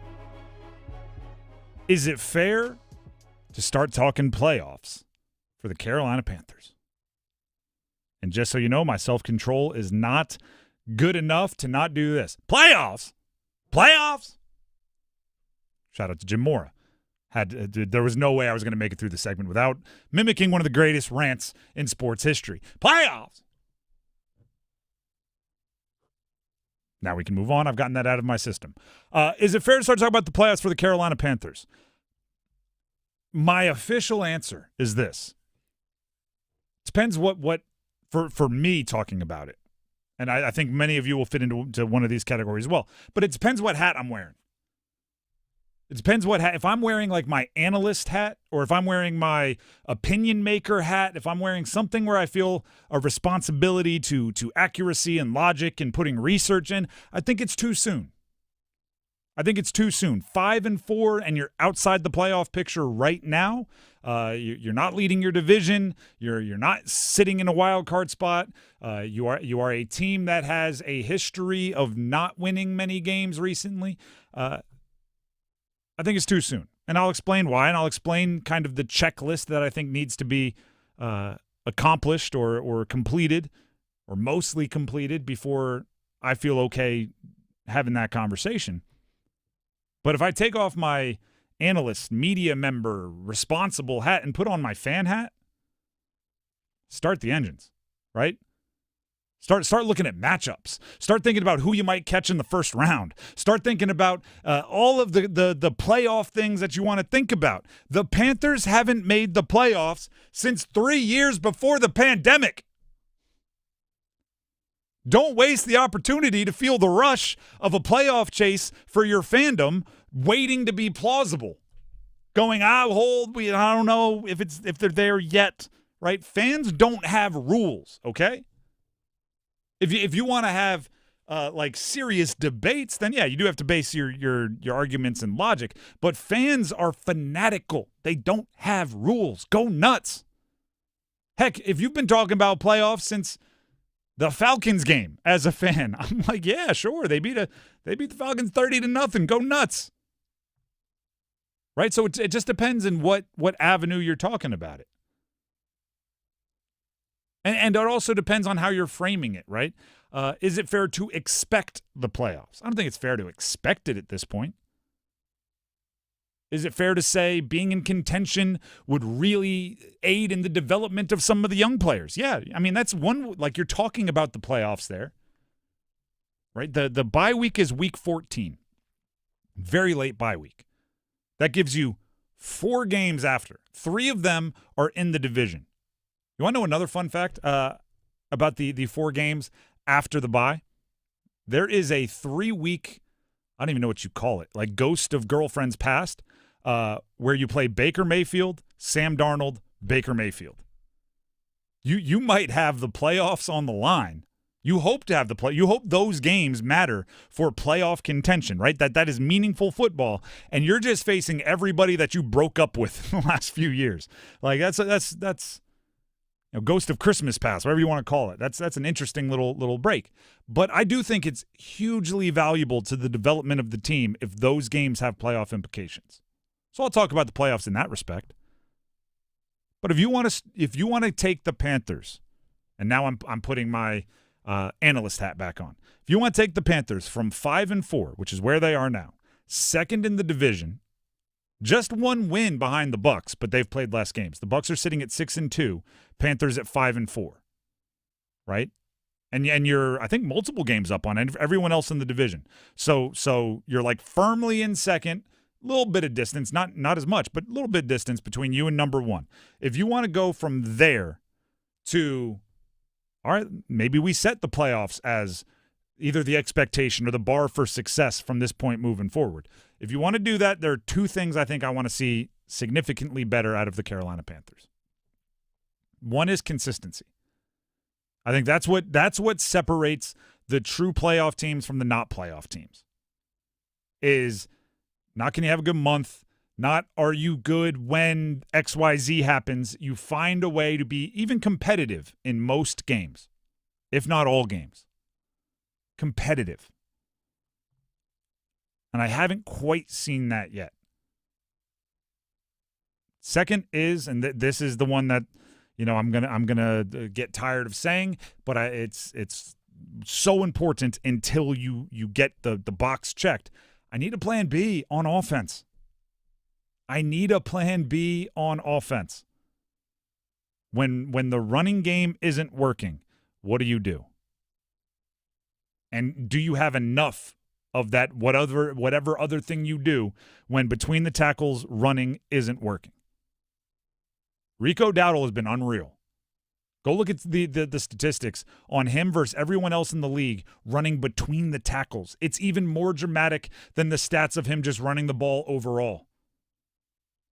And he is the NFC's leading rusher, and he's started 3 games. So there's some dramatic rushing totals overall when it comes to statistics that will make your jaw drop, and they get even crazier looking between the tackles. If that doesn't work, what do? Until there is an answer there for the Carolina Panthers, I don't think you can treat them as ultra legit. Now, again, if you're a fan, you're just looking to have fun, go nuts. I'll use the same example. I've used this to other people. I think it might have been the Falcons game where they beat the Falcons, and we were talking positively about it here on air, and somebody on social media told me, wait till they play the Bills. That's when you'll find out if they're legit. And I went, you're going to rob me of 2 weeks of fun and excitement with a team that's winning? No. And then the Bills smoked them, but they bounced back and beat the Packers, right? So it's you ride the roller coaster if you want to. Just know you could be setting yourself up for disappointment, but I do think, it's better to have loved and lost than to never have loved at all. It's better to, as a fan, have gotten your hopes up and lost than to have never gotten your hopes up at all. So go nuts. And then there's this other section. And Dennis brought this up to me during the commercial break. Somebody on our YouTube comments, which, by the way, 99.9 The Fan on YouTube, go subscribe. We'd love for you to be a part of that community. And we are actively reading comments on videos and live streams and everything else. So everybody watching out there in live stream land, what's going on? Somebody left a comment. Dennis, you can correct me if I'm wrong on the paraphrasing here. That basically said, they're playing the Saints this weekend. Saints, to set the tone, this is me talking, not the commenter. Saints aren't very good. And they were a seller at the deadline. They sold one of their best wide receivers, Rashid Shaheed, in a trade to the Seahawks. They're about the future, right? They've benched their slightly more veteran quarterback in Rattler for the rookie in Shuck. So the commenter said, should the Panthers continue to focus on the run and run, or should the Panthers use the Saints game to boost and figure out what's going on in the passing game? Did I get that right, Dennis? Yeah, Okay. Basically paraphrasing it. Yeah, let Bryce improve his throwing game with T-Mac, Coker, etc. No. Not until the run game, if it's there, wins you the football game, obviously. Right? For the first time in a long time, somebody can ask you, should the Panthers be expecting the postseason? And it's not a laugh response. It's at least a, well, all right, let's think about it. Let's look at the standings. Let's see where everybody is. How good's the rest of the conference? What's the wild card race look like? For the first time in a long time, that's the response. Don't start counting your chickens before they hatch. There is one goal for Sunday. Win. And the path to it is by any means necessary. Rico Dowdle, which we have a little update. Rico Dowdle for practice today was in uniform, stretched with the team, then worked out off to the side, right? I saw him getting onto the bike in one clip, right? So he didn't fully participate in practice. My response was, whatever it takes to be ready to take 25 touches on Sunday. If you have to have him in a cryogenic chamber for 12 hours a day and in an ice bath for the other 12 hours a day, whatever it takes to get Rico Dowdle ready for 25 touches on Sunday. That's what I'm looking for. Get the win. Now, if you want to have contingency plans for every possible outcome, if you get up 17, if you get up 21, if the Saints are really that bad and the Panthers are really that legit and you're up by a bunch and you want to say, no, let's keep the pedal to the floor a little bit here. Let's get the passing game going. Let's let Bryce take some chances. Let's let Teteroa McMillan get some 50-50 balls to try to build that confidence. Then I'm good. But the game has to be signed, sealed, delivered before you're thinking about anything other than what gets us closer to the win. You have to, I would say, win the next two. By the way, the schedule is Saints this weekend at home, followed by at Atlanta. If you win the next two and you show signs of life in all the boxes I want checked, I think playoffs become something you talk about and you start, preparing. But you got to win the next two. Nothing else is on the goal sheet. Speaking of Rico Dowdle, by the way, the update on him practicing off to the side. I'm told we have, this is from post-practice today, we have Dave Canales after practice today, really just, this afternoon, recently, talking about Rico Dowdle. He's just working through some stuff during the game. Wanted to be smart about it. We're counting on him this weekend, and so wanted to make sure that we get him on the right track so he can get out there tomorrow. Get some practice reps and all that. But as he continues to emerge as an important part of what we're doing, we got to make sure that we get him to game day. He's ready to go, and that'd be the plan. Whatever he asks for. If he's like, hey, I run better when I get the double stuffed Oreos in the big pack. You send somebody to the store. If he says what was it? Deuce Staley when I lived in Jersey growing up. He was a running back for the Eagles. He used to drink pickle juice on the sideline. Sure, if you're going to run for 1,000 yards a season, pickle juice, guava juice, what are you looking for? We'll make it happen, right?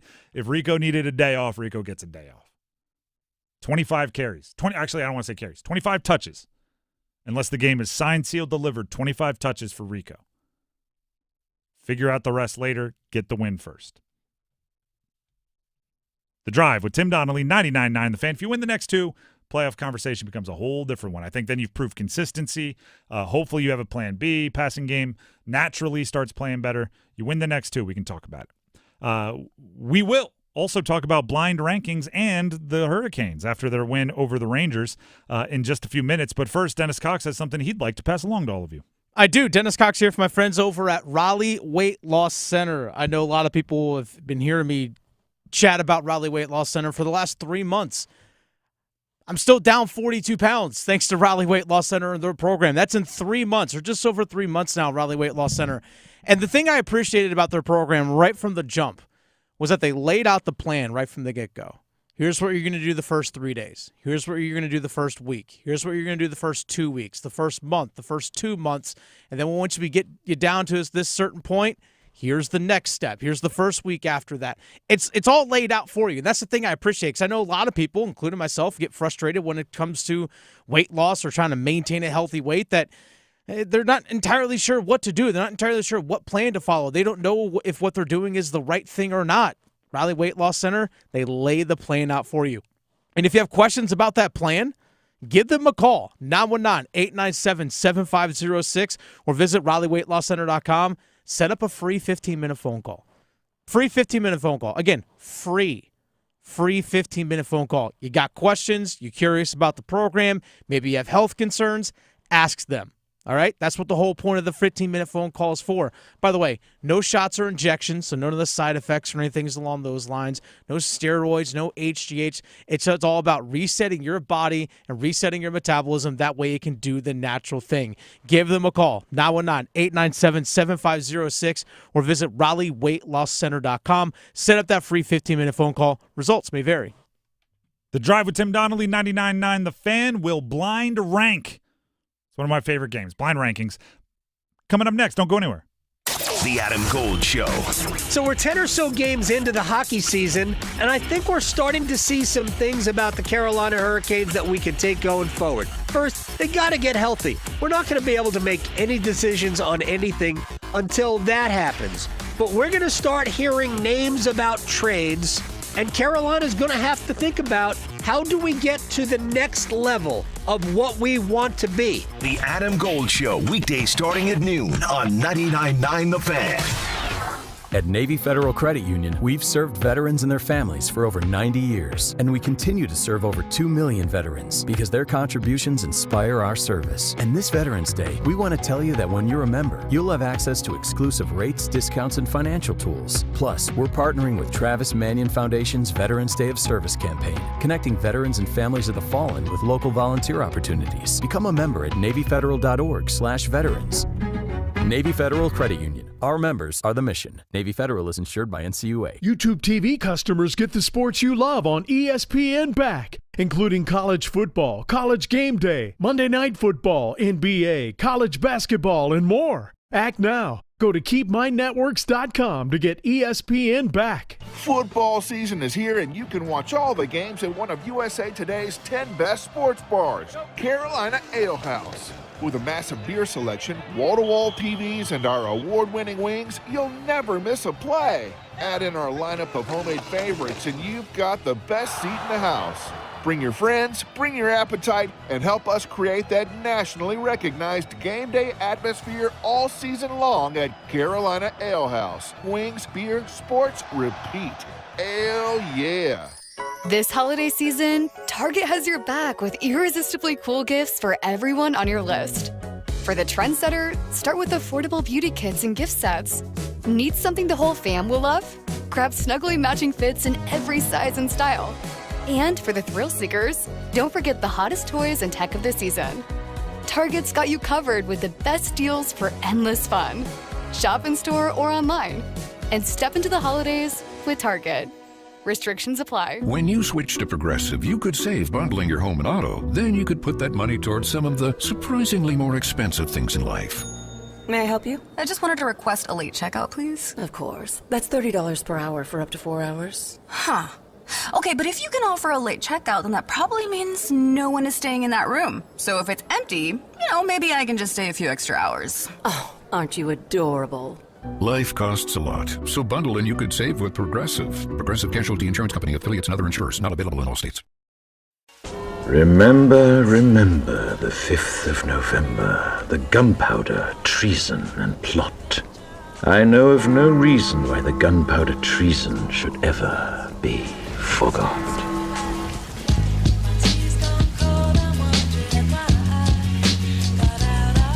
The Drive with Tim Donnelly, 99.9 The Fan. I'm assuming that's a reference to something. I don't know what that's from. It's from V from Vendetta. Yeah, I don't think I've ever seen it.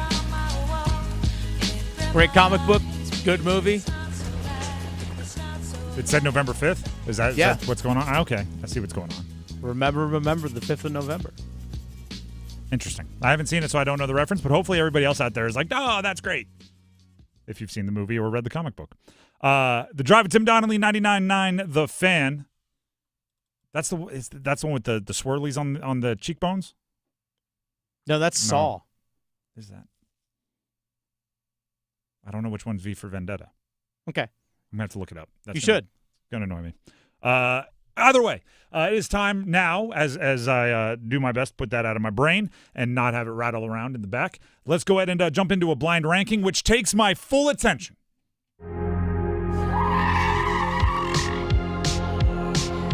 All right, so the blind ranking we are going to do today, I'm going to give Tim Donnelly 5 Carolina Panthers players, and Tim Donnelly is going to rank them blindly 1 through 5 based on how they've played so far this season. So, 9 games into the year, essentially halfway through. So, again, a blind ranking of Carolina Panthers players through the first 9 games of the season. Tim does not know the 5 players I'm going to give him, but nonetheless, he must rank them 1 through 5. Tim, are you ready, good sir? This is how they've played over the first half of the season. Yes. All right. I'm in. I'm ready. All right. I'll probably have questions because I always do, but we'll keep it rolling. First name I'm going to give you is Tetairoa McMillan. Super good. Hot start. I am a big fan of Tetairoa McMillan. He is one play a game away from being darn near perfect. The one thing he does, and I think part of it is he's trying so hard to make gigantic plays and get yards after the catch. He has concentration drops every now and then. I think he should have caught a touchdown this past week. But he's still getting open at a ridiculous rate. He's demanding targets. The usage he's getting based on the total passing game of the Panthers is outlandish. And as certain analysts will tell you, targets are earned, right? Quarterbacks don't throw it to guys that aren't open. At least you hope not. So if you're getting a ton of targets, if you're being a big part of the offense, that means you're doing what you need to do as far as what a wide receiver is asked to do. So Tetairoa McMillan's really good. I think there's a few players playing better. I don't know if anybody based on what they're being asked to do is playing a ton better, but I'll go 2. Tetairoa McMillan in at 2. Okay, so you have Tetairoa McMillan at number 2. All right, next name on this list. So you have 1, 3, 4, and 5 available. Next name is Derek Brown. Derek Brown, love it. Starting hot. Derek Brown has transformed the defense. And even you saw it as he got more confident. He missed not all, but darn near all of last year. Got hurt in week 1. And First couple of weeks, obviously, team didn't play great. As he got more confident, you just saw the team ignite onto the run that they're on now. And I think it's made everybody else's job easier. Without Derek Brown, I think the linebackers are exposed more, and we're not super happy with them. I think without Derek Brown, guys like Trevon Merrick can't be used as versatile as they are in as many different ways. I'm putting Derek Brown number one. There's a couple that you could argue are maybe playing better than Derek Brown, but I don't know if there's anybody unanimously playing better than Derek Brown. Okay, so the first name I gave you was Teteroa McMillan. You put him at 2. I gave you Derek Brown. You put him at 1, which leaves 3, 4, and 5 available. Blind ranking Carolina Panthers players through the first 9 games of the season. Next name on this list is Trayvon Merrick. Merrick's good. You're reigning NFC South. I'm sorry, you're reigning NFC Defensive Player of the Week. He's very good. He is, quite frankly, I think exactly what they wanted when they signed him. Physical safety. He's gotten his hands on the ball a couple times, including the interception this past week, which is wildly important for this defense. I don't know if it's his fault or not, but like he's not asked to, and probably shouldn't be asked to do like the center field safety as much, which is I think something that they need to acquire over the next year or two to hit their ceiling. But, is that really his fault if he was brought in to not be that? I'll put him number 3. Trayvon Merrick, I'm comfortable at number 3. And, I know this isn't exactly part of it. I guess I'm supposed to be, like, averaging the entire first half of the season. But I think he's played better more recently, and I'm kind of weighting that a bit more because it's an improvement. Even if the average would be the same, if, like, you played great the first month and then waned, I'd think of that worse than if you played maybe not as great the first month and then improved. So I'm going Merrick on the improvement, works his way into number 3. Okay, so Teteroa McMillan, you slotted him at number 2. Derek Brown at number 1. Trayvon Merrick at number 3. Which leaves 4 and 5 available. Tim, you're going to be called a hater by somebody because the next name is actually going to be J.C. Horn. Yeah, I mean, you're giving me a murderer's row. I know, I'm giving you some heaters here. And I'm going to write down who I think the next one is going to be. Okay. I'll write on its own page. That's who I think the next one is going to be. I'm putting J.C. Horn number 4. Although I put this, obviously he's better than number 4. He's been playing well.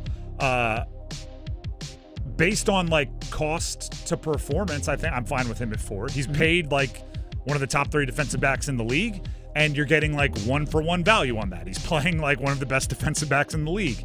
So it's him and Merrick, I would say, are like exactly what you thought they were going to be. That's not to like insult them. Like they're not playing better than I thought. But Derek Brown and Teteroa McMillan, I think, are playing a little better than their expectations were coming into this year. Merrick and Horn, very good, but we expected and needed them to be very good. So I don't hate the way this lineup is going, although this next one, I don't like when I only have number 5 or number 1 available. Yeah. Because that sets you up to be a big old dummy. So I'm preparing for it. Oh, okay. All right, so the first name I gave you was Teteroa McMillan. You put him in at number 2. I gave you Derek Brown. You put him at number 1. Gave you Trayvon Merrick. You said 3. Gave you J.C. Horn. You said number 4, leaving number 5 open for Bryce Young. Oh, that's fine. That's not who I thought it was going to be. Who do you think I was going to say, Rico? Yeah, I thought you were going to say Rico. I was thinking about it. I thought you just looked at like the 5 highest graded players on PFF or something and just picked them all. Because this is, outside of Bryce, sorry, no shade intended, although I know the people that think I'm a Bryce hater are going to attack me for that one. The top 4 might be the 4 outside of Rico Dowdle, like the 4 best players grade-wise on the team. Maybe someone on the offensive line, but that's hard to grade. Icky's had a solid season. Ike Ekwonu has had a very solid season, but it's just hard to know in the run game, you're next to a guard. Also, like Mitchell Evans has had a really high, like graded season, but it's been on a low volume. Listen, do you know what I like about this? What's that? I was able to put Bryce number 5, and nobody knows how low I actually am. Yeah, I might think he's playing really well, and 5 makes sense on this blind ranking because the 4 guys above him are playing great football. I also might think he's playing awful. You don't know, because either way, he could be below those 4. So I think this is a good ranking right there. If I had my druthers, I would probably put J.C. Horn 2 and just bump everybody down, meaning Tetero, McMillan, and Trayvon Merrick 1 to 2 and 4. But I'm splitting hairs here. I think that's pretty good. So yeah, your blind ranking is you have Derek Brown number 1, Tetero McMillan number 2, Trayvon Merrick number 3, J.C. Horn number 4, and Bryce Young number 5. Your Carolina Panthers through the first 9 games this season. I also want to make this point to the those out there that call me a Bryce Young hater. Oh, please go on. Because you got roasted yesterday before pointing out the 102 passing yards he had on Sunday.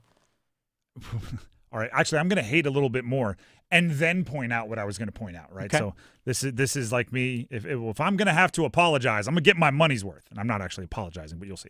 The 102 passing yards, it's stuck with me.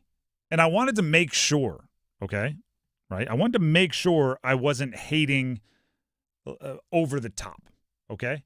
So 102 passing yards, 102. I was like, maybe that's more common than you thought. So, of course, start with the best. I went and looked it up. Patrick Mahomes has 121 career regular season starts, okay? 121 career regular season starts. In one of those, he only has 7 attempts because he got hurt. Matt Moore came in, finished the game. If you remove that game, if you remove the game where he had 7 attempts, he has never had a game where he threw for less than 150 yards. Not one. Not one was Kelsey hurt and the wide receivers no good and it was raining and windy. Not one in his career did he throw for less than 150 yards in the regular season or postseason if you say minimum 8 pass attempts. Not once. That's crazy. Bryce Young threw for 102 yards on Sunday. He has 3 games this year throwing for less than 150 yards. He has 2 more where he threw for exactly 150 and 154. Now you may say, well, you're comparing him to Patrick Mahomes. That's not fair. I'd agree. It's not fair to be compared to Patrick Mahomes. Whoever the best is at any of our industries, we'd be like, well, if you grade me by that curve, yeah, I'm not very good. So I went and grabbed Trevor Lawrence. I don't think anybody's going to say Trevor Lawrence is the best. 0 games in his career has he thrown for less than 150 yards. 124, something like that. Never has he had the outcome that Bryce Young had this past week. And Bryce Young has done it essentially super low volume yards 5 of the 8 games he's played in this year. 5 of the 8. And his efficiency isn't through the roof, which would be the other thing that could, make me write it off, right? If you have, Adrian Peterson, Barry Sanders, and Walter Payton in your backfield, and your team is asking you to only throw for 100 yards, that's cool. I'm fine with that. But you better for darn sure be wildly efficient, right? On super low volume, you better be super efficient. Bryce Young is simultaneously not super efficient statistically and not super high volume. That's where the disconnect happens for me. Now, having said all of that, and being accused of hater, I'm sure, again, in all of the comments. Yeah, there's a couple in the YouTube comments that are saying so. I want this to be clear. I hope this doesn't continue. I think it is much, like 17 muches. I think it is much easier for a team to keep a guy and keep building around him than it is to replace him at any point. It's always easier to keep the same and be have stability and let everybody keep building around one guy. So I hope it happens. I hope he throws for 300 yards per game in the second half of the year. I hope he leans on Rico Dowdle and gets way more efficient in the passing game. I hope it happens. I'm going to quote my offensive coordinator here from college. Hope ain't a strategy. Hope is throwing it into double coverage and hoping your guy makes a play. Hope is, I can't locate the safety. I hope he's not where I'm going to throw it. Hope isn't a strategy. You end up throwing interceptions. I hope he gets better. I hope he plays much better. I hope some of the low volume, low efficiency tendencies that we've seen evaporate in time and he can be the starter for the next 15 years. I hope that happens. Would I bet on it? No. But I hope it does. I hope all the people that call me a Bryce Young hater are clipping this right now. Clip it right now. And say, put it in some bookmarked file on your computer to play for me and say, I told you were wrong when he signs his $50 million a year, 6-year extension. I hope. And I'll go, darn, how awful is it that the team that I cover is really good and has a really good quarterback moving forward? I will go, oh, man. No, I'll be excited about that.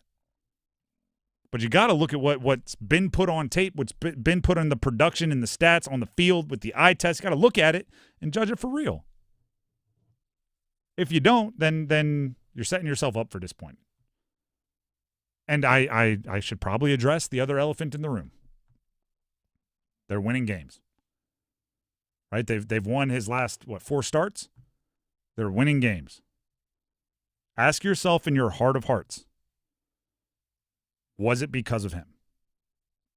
And if you say, hey, he made the three throws he needed to in the fourth quarter, ask yourself why he needed to make those 3 throws in the fourth quarter. If he would have made 5 more plays in the first 3 quarters, would he have had to make those 3 plays in the fourth? If he doesn't throw the interception down on the goal line with the wind and everything else, if that doesn't happen in the first, does he need to have the game-winning drive? Ask yourself some questions. So-and-so dropped a pass. All right, you're going to go look at every other quarterback. Right? Because if somehow drops are only keeping him from throwing for 200 yards and every other quarterback is suffering drops and usually throwing for 170 or 150 at least, why is he the only one who drops render him so much less productive? I hope I'm wrong. Hope's not a strategy. Someone was pointing out how he was great on the final drive. He was okay on the final drive. He was 2 of 4. Through 19 yards. The best thing he did was pretend like he was going to pass and hand it off to Rico Dowdle.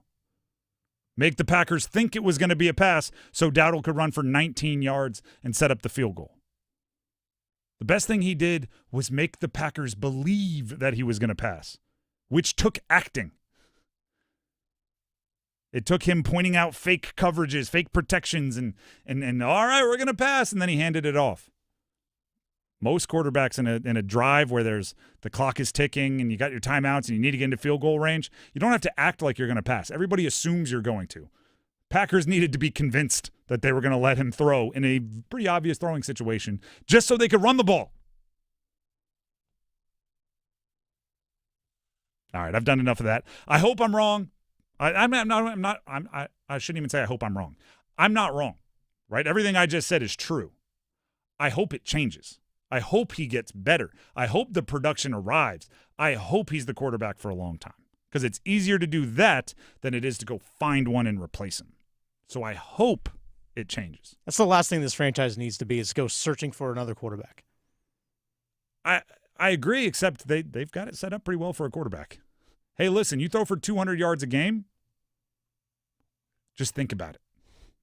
Because we're 5-4 and people are starting to talk about the playoffs and when we're not throwing for anywhere near 200 yards a game. Think about it. All right, let's get to some hurricanes and cons. But to play great defense, you need one thing above all else. That starts with a W. Confidence. Cons and cons here on The Drive with Tim Donnelly on 99.9 The Fan. Only on Wednesdays, we make it hurricanes and cons. What are you most confident in? What are you most concerned about for the Carolina Hurricanes? Fresh off a 3-0 win, 3-zippy shutout win on the road against the Rangers. Dennis, I just ranted and raved about Bryce Young for a couple of minutes. So you lead us off, and we always start with the concerns. We start with the bad news. What are you most concerned about for the Carolina Hurricanes? My concern for the Carolina Hurricanes is that when the healthy players come back, how long does it take for them to get back into the system in terms of game shape, game readiness, and how does Rod decide to deploy his players when these guys come back? Alexander Nikishin is playing excellent right now. How much are you going to cut his minutes? Because obviously you're welcoming back in Jacob Slavin and Keandre Miller. Yeah, you're going to play those guys a lot of minutes, as you should.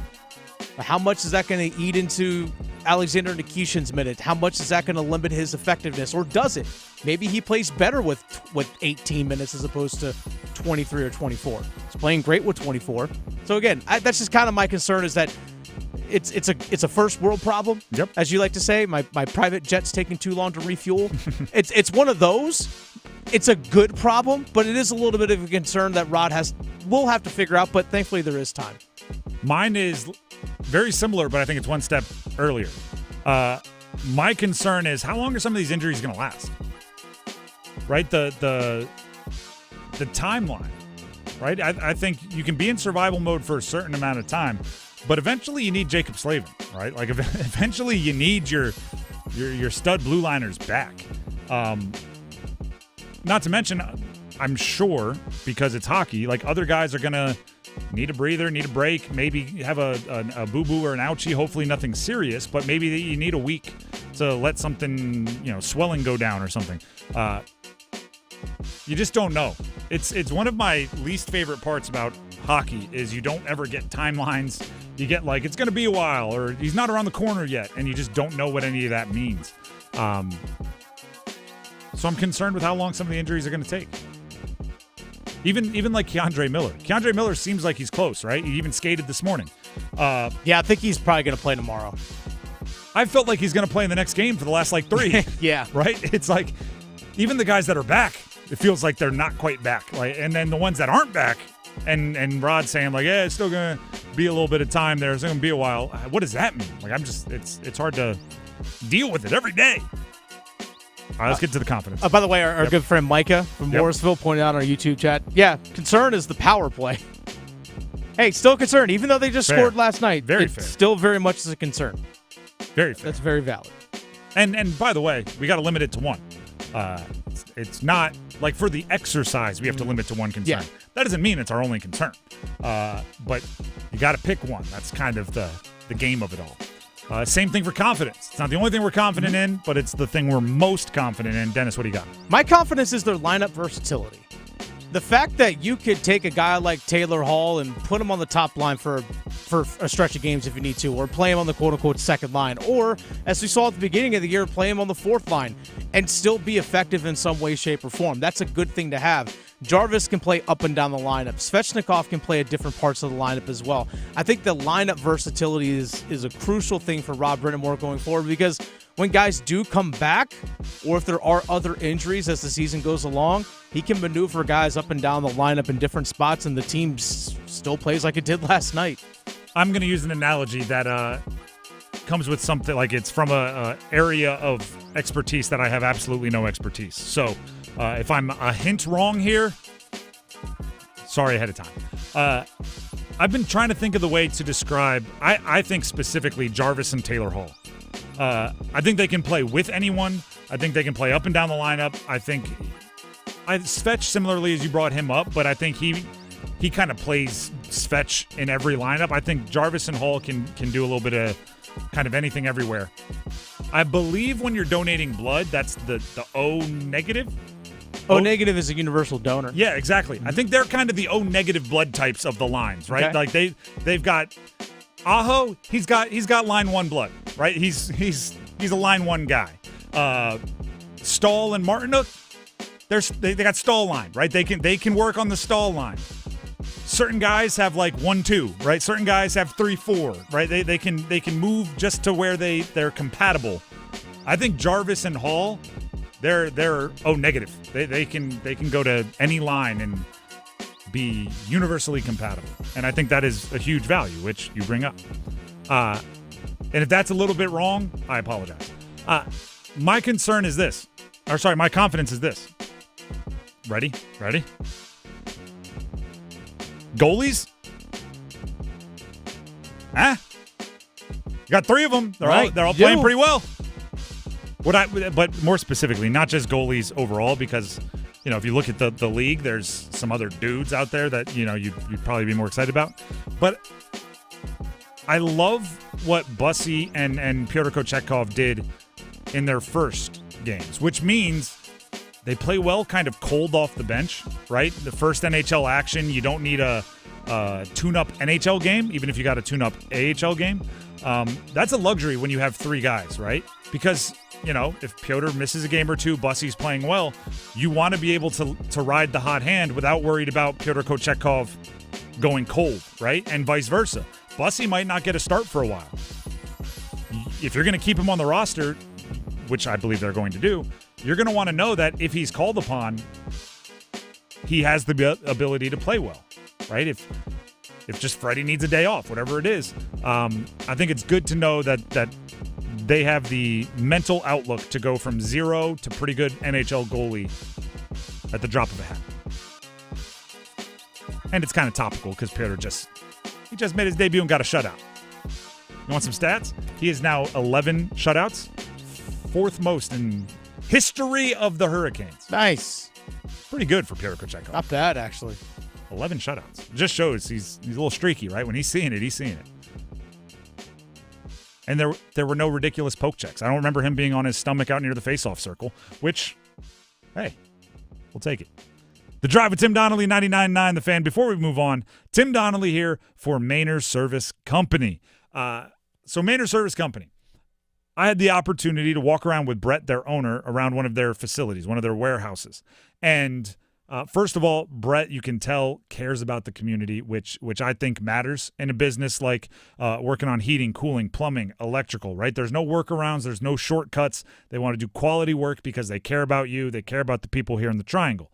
But also, one of the things that stood out was, what do they say about the axe, right? If I have an axe and I got to chop down a tree and you give me 6 hours, I'm going to spend 4 hours sharpening the blade.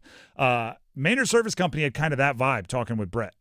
It's like, if we're going to come fix something in your house, heating, cooling, plumbing, electric, we're going to spend all the rest of our time training our skills, right? Making sure we're knowledgeable, making sure we know how to execute it. They had huge training parts of their facility where they have like HVAC units and they just break them and then go fix them, right? So they can, and then they bring out a different model and they break it in a different way and they fix them, or they show you how to fix them when they're talking about their trainers to their technicians. They spend the proper time sharpening the axe, so when they show up to your house, they can just chop down that metaphorical tree, right? They can just get it fixed, get you back to living your life the way you want to, taking your house for granted, right? That's what I always say. I want to take my house for granted. I want to know when I turn on the heat, it's going to get hot. I want to know when I flush the toilet, it's going to work. I want to take it for granted. Maynard Service Company lets us do that. So give them a call, and they'll come out and chop down that tree, metaphorically. The number is 919-361-0993. Actually, if there's a tree with a branch kind of digging into your HVAC or something, they will literally chop that branch. 919-361-0993. Or you can visit them online, MaynardServices.com, MAYNOR Services.com. Up next, Dennis caught up with some AEW superstars. Skye Blue and Julia Hart, the Sisters of Sin. That conversation with Dennis from AEW coming up next. Move your sports day forward. All right, just say it once. Just say it. Just say it one time. I promise it'll be cathartic for you. The Carolina Panthers will be playing meaningful football in November. One more time for the back. The Carolina Panthers will be playing meaningful football in November. Get set up. Join Next Up with Paul Ihander. Mornings at 9 on 99.9 The Fan, the Triangle Sports Leader. Waking up, getting ready, sitting in traffic. Let's face it, getting to work in the morning is a lot of work. But when you get a great deal on your favorite McDonald's coffee, becoming a morning person is as easy as 1, 2, 3. Now get any size refreshingly cold iced coffee for $1, a delicious mocha for $2, and a frappe for $3. Available only during breakfast hours. Price and participation may vary. Cannot be combined with any other offer or combo meal. YouTube TV customers get the sports you love on ESPN back, including college football, college game day, Monday Night Football, NBA, college basketball, and more. Act now. Go to keepmynetworks.com to get ESPN back. Bank of America is a nation's leading business lender, and we're ready to help with your next goal here in the Triangle. That's why we have over 3,700 local business specialists across the country. Because with the right team, your business and community prosper. What would you like the power to do? Learn more at bankofamerica.com/local business. Bank of America, official bank of FIFA World Cup 2026. Bank of America Corporation, all rights reserved. Adam Gold in studio with my man Patrick Day from the Aluminum Company of North Carolina. All right, let's paint the scenario here. I need windows, but man, I don't have 3 hours to go through the process of deciding what I need, when I need it. Can you help at the Aluminum Company? Absolutely. So, first of all, when we come out to your house to look at your windows, typical window appointment may last 45 minutes, an hour. We're certainly not going to make a 4 or 5 hour commitment to talk about windows. We're I had there to to serve help. dinner last time. Right. Listen, my wife always says, I talk to my wife all the time when we have salespeople, whatever we're doing.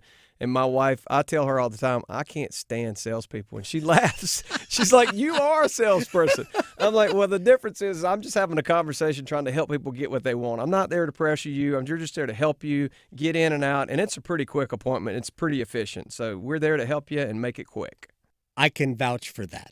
The Aluminum Company of North Carolina, online at aluminumcompany.com.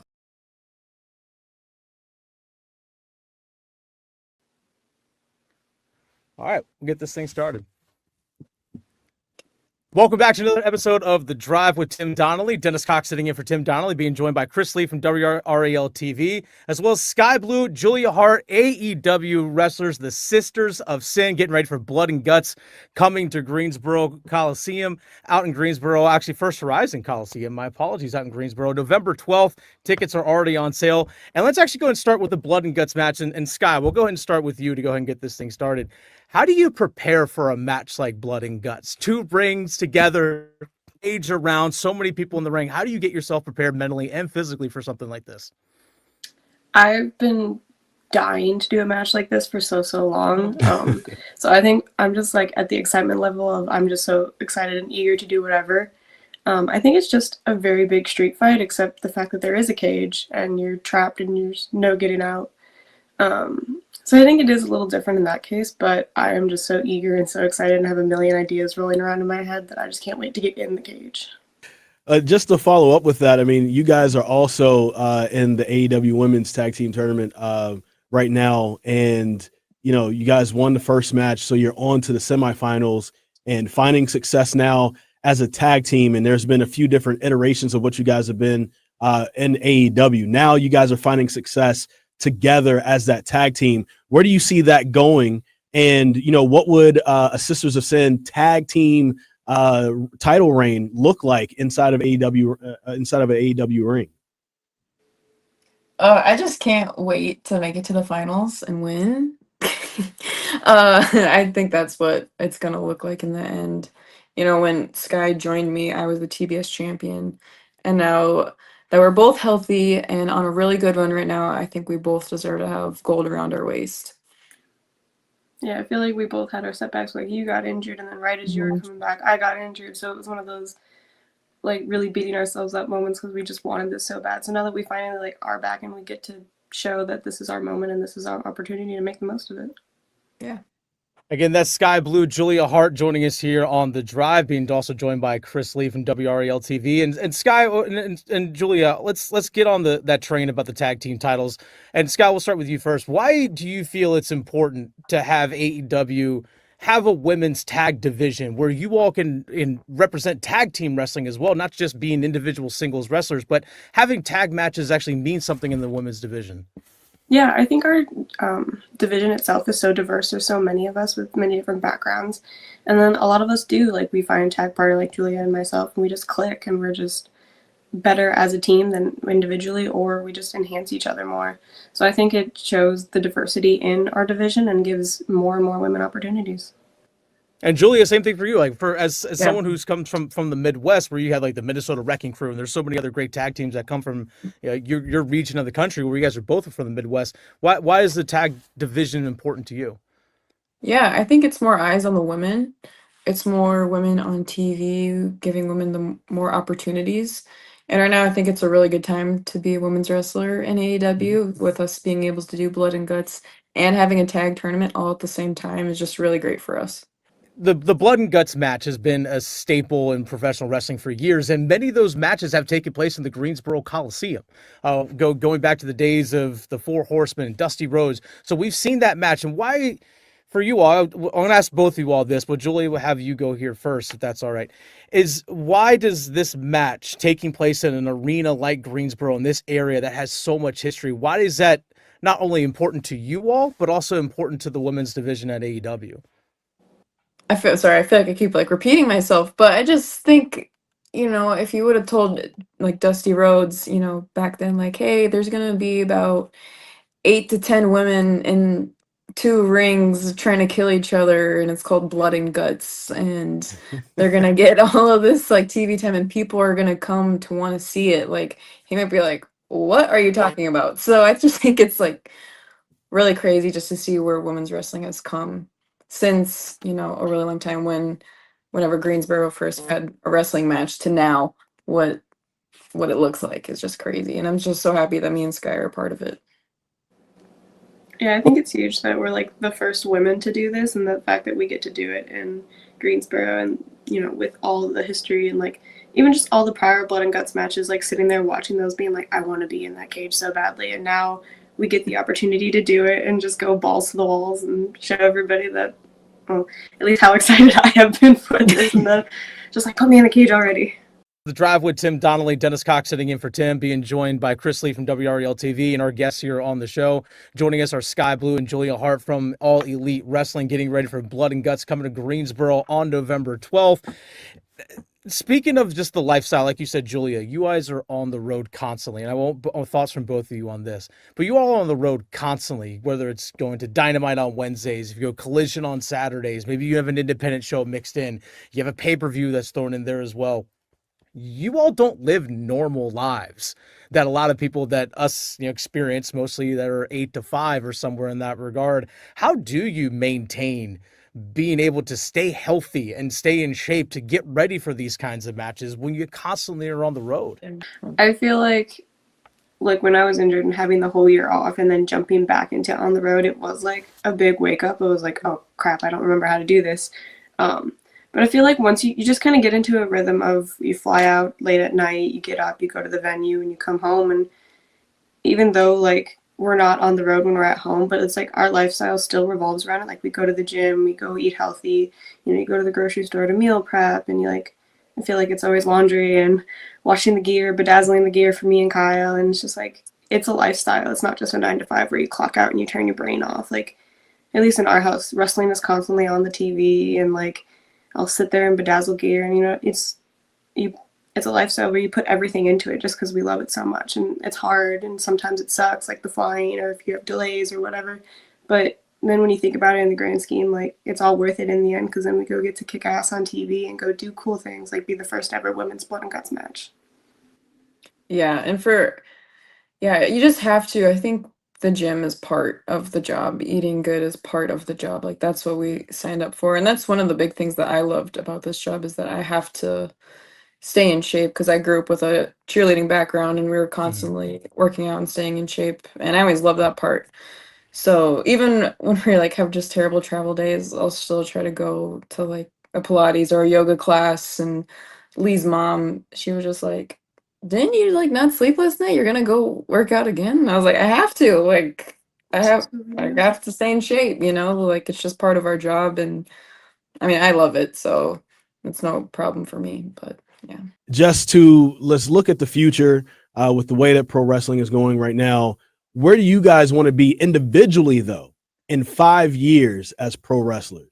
I don't know. I'll definitely still be with AEW, and we'll still be kicking ass. And maybe by that point, who knows what's happened. Maybe Triangle of Madness has broken up and gotten back together 3 different times, and we've all had every single belt, and we'll be 10-year vets at that point. So, there'll be a new wave of young girls coming in, and then me and Skye will be like, back in my day, we were the first blood and guts, the first tag team champions. So, yeah, I think if we just keep kicking ass and I don't know, I love what we have here at AEW, and I just want to keep doing it and represent them, even when I'm old and decrepit and I probably shouldn't be bumping anymore.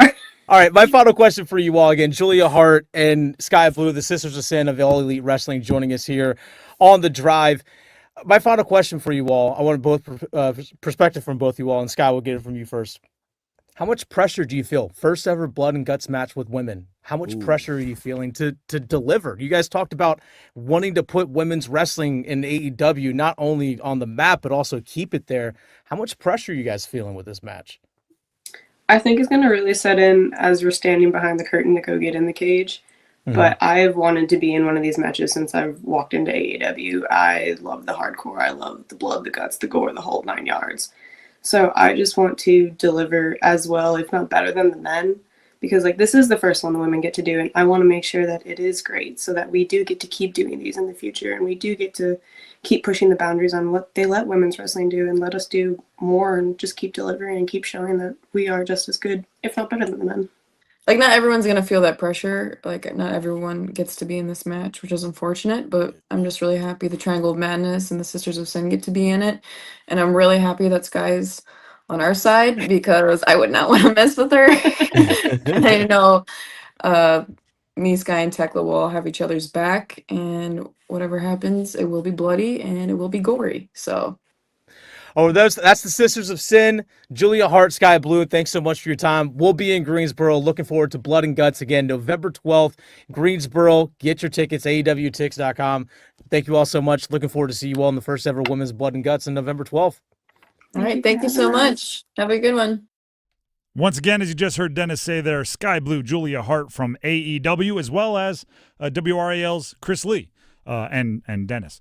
Talking a little wrestling there here on 99.9 The Fan. We have the starting 5 coming up here in a minute on the drive, but first, Tim Donnelly here for Gordon Miller and Miller Lending, home of the no-cost loan. Listen, I wish I could get to know all of you on a personal level, but I can't. So I don't know what's going on in your life. But I know that life events sometimes happen on their own schedule. Right? Yeah, maybe your family's expanding. You need a bigger place. Maybe your job is moving you from one area to the other and you want a shorter commute. Maybe whatever, right? Parent relationships, you need a bigger place, need a smaller place. Whatever it is, life doesn't always give you the luxury of timing. We'd all wish we can wait to get a mortgage until rates are low and we'd time it perfectly and it would be awesome. But if life isn't letting you choose the timing, you need to choose Miller Lending, right? Rates may be a little bit higher than you're hoping for, but how about this? How about you don't worry about closing costs? Miller Lending offers something called a no closing cost loan. They've been doing it for decades and decades. Since they've been in the area. Since 1996, they've been offering the no cost loan. No closing costs, no third-party fees, zero means zero, which does take the sting out of maybe a slightly higher rate than you're hoping for right now, and it gives you the opportunity to be flexible moving forward. If rates drop 6 months from now, refinance.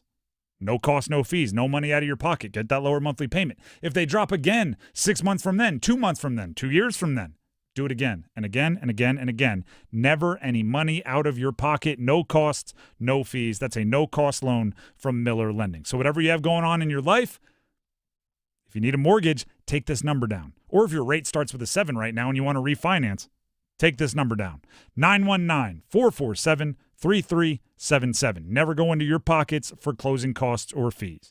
919-447-3377. Or visit them online at millerlending.com. That's millerlending.com. Miller Lending is an equal housing lender, and MLS number 250-2146. Coming up next here on The Drive, as I mentioned, the starting 5. Don't go anywhere. Hey, it's Adam Golden. As the Carolina Hurricanes shoot for their 8th consecutive playoff appearance, that's right, 8 in a row. That's not the goal, I should remind you. The goal is being, as Rod Brindamore likes to say, the last team standing. What do they need? Who will get them there? You know where you can find the answers on every episode of the Canes Corner podcast, live on YouTube after games, and wherever you get your podcast. Rate, subscribe, like, share, tell your friends. Holiday scratch-offs, what a gift. It lets them dream just for a bit. Ski trip, cruise ship, sports car, pristine yard, courtside seats, fancy meats, holiday scratch-offs can't be beat. Give the gift of what if from the North Carolina Education Lottery. Must be 18 to play. Approximate overall odds of winning range from 1 in 3.19 to 9.95. Problem gambling helpline 877-718-5543. Actual price will depend on product and subscription plan. Featured products are compounded drug products, which the FDA does not approve or verify for safety, effectiveness, or quality. Prescription products require an online consultation with a healthcare provider who will determine if appropriate. See website for details, restrictions, and important safety information. Want a boost in and out of the bedroom? Hims has you covered. Introducing a new 2-in-1 approach to level up your game. Tadalafil for better bedroom performance and zinc for testosterone support. Turn things all the way up and find affordable treatment options at up to 95% less than brand names at hims.com/joy. That's hims.com/joy. Hey, it's Desmond Howard.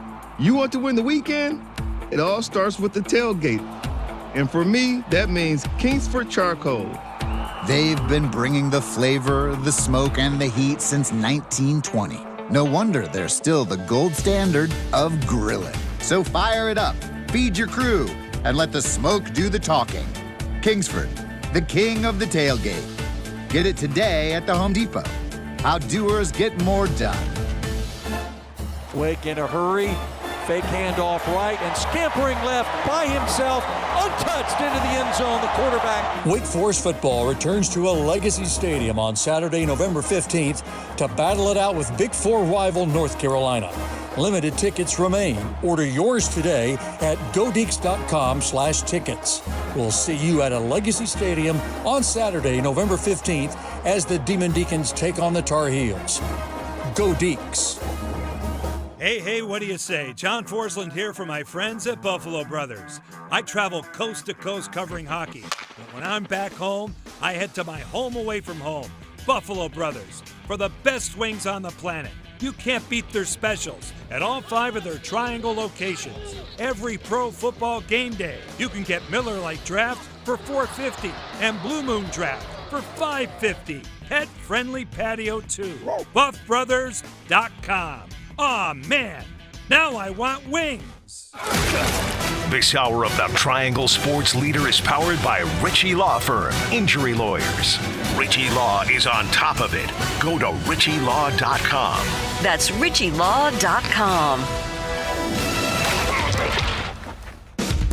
Broadcasting live from the Lenovo Studios. WCMC HD1 Holly Springs. 99.9 The Fan. The Triangle Sports Leader. I'm WRAL meteorologist Kat Campbell. Slowly the winds will die down this evening and tonight, but it won't be as chilly as it was last night. 49 degrees the low. Thursday afternoon is sunny and beautiful, a high of 67. By Friday, the sunshine returns with highs in the lower 70s. Weather update brought to you by Newcomb & Company, where your comfort is their business. Visit newcombandcompany.com. 5 o'clock check of your money. Dow Jones up 225 points to 47,311. It's 5 o'clock. Time to serve up the biggest sports stories of the day. Here comes your starting 5. The Drive with Tim Donnelly, 99.9 The Fan. A little programming note. We are less than an hour away from turning over 99.9 to Wolfpack Weekly with Will Wade. You can hear insight into NC State's 1-0 record under Will Wade as head coach. Got the win on Monday to open up the Will Wade era, and they'll talk about it on Wolfpack Weekly at 6 o'clock right here on 99.9 The Fan. Currently, it's time for the starting 5, and as always, we start with number 5. Count them! 1, 2, 3, 4, 5. The CFP rankings came out last night, the very first CFP rankings. Now, it is important to say these aren't the rankings for the season. These are the rankings right now, right? If you lose 2 games down the stretch, you can fall from in the projections to out of the projections. Just ask Miami. They did it last year. First ranking, they were 4th. Lost a couple of games down the stretch they shouldn't lose. Finished 13th with the top 12 making it. That's a brutal beat right there. So there's still movement. It's still possible. With that being said, again, looking at last year, the initial ranking of the 12 teams that eventually made the CFP, 11 of them were in the initial top 13. Obviously, Miami was one of those 2 that fell. BYU, the other, started 7th. Started 9th. They're 7th now. It is less than ideal where the ACC is starting. 14th, Virginia is the highest-ranked ACC team in the initial CFP rankings. Louisville, 15th. Georgia Tech, 17th. Miami, 18th. Pitt, 24th. So there's a good concentration of ACC teams in the bottom part of the top 25. The issue is you need to be in the top part of the top 25. It's as I just described. Last year, 11 of the 12 that made the CFP were in the top 13 in the first rankings. That shows how difficult it is to go from outside to inside the CFP rankings once they are released this time of year. I'm going to say this quickly, and then we're going to have to move on, but we will come back to this conversation at 5:45. The ACC needs to. Requirement, necessity, whatever it takes. They need 2 teams in the CFP. Anything less than 2, I think you start to lose prestige. I start thinking, they start talking about you behind your back. You need 2. Yeah, perception carries a long way. It does. There are people in the CFP ranking rooms making the decisions. Reputation matters as much as they say it doesn't. You need to. And you probably need one of them to win. That's number 5. Let's get to number 4. 1, 2, 3, 4, all together. Robertson has the basketball. She's got to get it in. She does in the backcourt to Paldo. Paldo with the heave. It's short. NC State with a top 10 win. A thriller in Greensboro. 80-77 the final. NC State, this one finished up just after our show ended yesterday. NC State women's basketball in a bananas first game of the year. State is ranked 9th in the country in women's basketball. Tennessee is ranked 8th in the country. They opened their seasons against each other in the Greensboro Invitational yesterday. I was earlier today, I was talking about Duke men's basketball. We'll talk about them in a second. Giving them credit for starting against Texas to open their season. Texas is unranked. NC State, Tennessee, 8-9 matchup to open the season. Side note, you just heard that highlight. Tennessee inbounded the ball from Robertson to Paldo. Paldo took the shot. That was the heave that could have tied the game because State won 80-77. Didn't mean to bury the lead there. Wolfpack win 80-77. Paldo played 2 minutes in the game. That seems like a strange situation to put the person that 2 minutes. All right, here, hit this heave to win the game. Cold off the bench. Good luck. Or to tie the game, I should say. Listen, State got big performances from many of the players you'd expect to get big performances from. We, on our Dean's List, which we do in the 3 o'clock hour every day, we went through all of the preseason awards watch lists. They have point guard of the year, shooting guard of the year, small forward, power forward, center. State had 4 players on their position's top 20 preseason watch list. Tilda Trieger, she had 19 points, 8 rebounds, 2 assists, 2 steals, 2 blocks. Good day. Camille Pierre was on her positions list. 21 points, 14 rebounds, 3 steals, 1 block. That's a good day. Zamira Jones was on her team or her position's preseason watch list. 18 points, 3 rebounds, 5 assists and a steal. It's a good day. And Zoe Brooks, probably the most proven amongst them at the guard spot on her team, or her position's preseason top 20 watch list. 13 points, 11 rebounds, 5 assists, a steal, and a block. I mean, the top players, right? Rod Brindamore always says that top guys got to play like top guys. Women's basketball, I guess top gals got to play like top gals. It took them no time to be midseason form for the top players on NC State women's basketball. All they did was pretty much all light up the number 8 team in the country in the preseason rankings of Tennessee. If you're working new players into the mix, we'll work you in later in the schedule. Against Tennessee, let them handle it. And your returning stars played like returning stars. A lot of really good women's basketball programs in this area. Oh, yeah. With State, Duke, Carolina. A lot of good basketball programs, period. Yeah, true. Facts. It's going to be hopefully a really fun season. The other top 20 matchup was UConn-Louisville. UConn number 1, Louisville I think is 20. UConn won by double digits, but I'm not going to hold that against Louisville as like, you're ruining it for the ACC. UConn's UConn for a reason. And NC State is NC State for a reason, because they beat Tennessee. Take that. That's number 4. Let's get to number 3. Down behind the play is Evans. He's back up now, trailing. See if Gongba finds him. Pat's wide open on the right. Into the right corner it goes to Caleb Foster. He'll drive right by Vokatitis' feet. Boozer to throw it down. His first field goal, and the lead grows to 3. I guess we'll go Duke basketball as they get the win over Texas last night. Yeah, that one's on me. That's all good. We can audible. Duke basketball, men's basketball, played Texas in Charlotte to open their season. It was a feeling out game even more than I expected. I expected both teams to be learning, right? New coach for Texas, a handful of new players. Duke, obviously depending a lot on new players. Cam Boozer, Dame Sarr, Nick Hemania. Like they had a whole bunch of guys kind of new that they'll be depending on. So I thought it'll be a feel it out game. It was even more so. The first half especially. But similar to what we just talked about with NC State, right? The returnees were like, listen, we'll ease you in later. Like, I got it to start. Isaiah Evans had that moment in the first half for Duke. Cam Boozer, the all-world freshman, right? The freshman of the year candidate, the all-American candidate. I don't know why I'm like, he had a good game. He just didn't play well in the first half.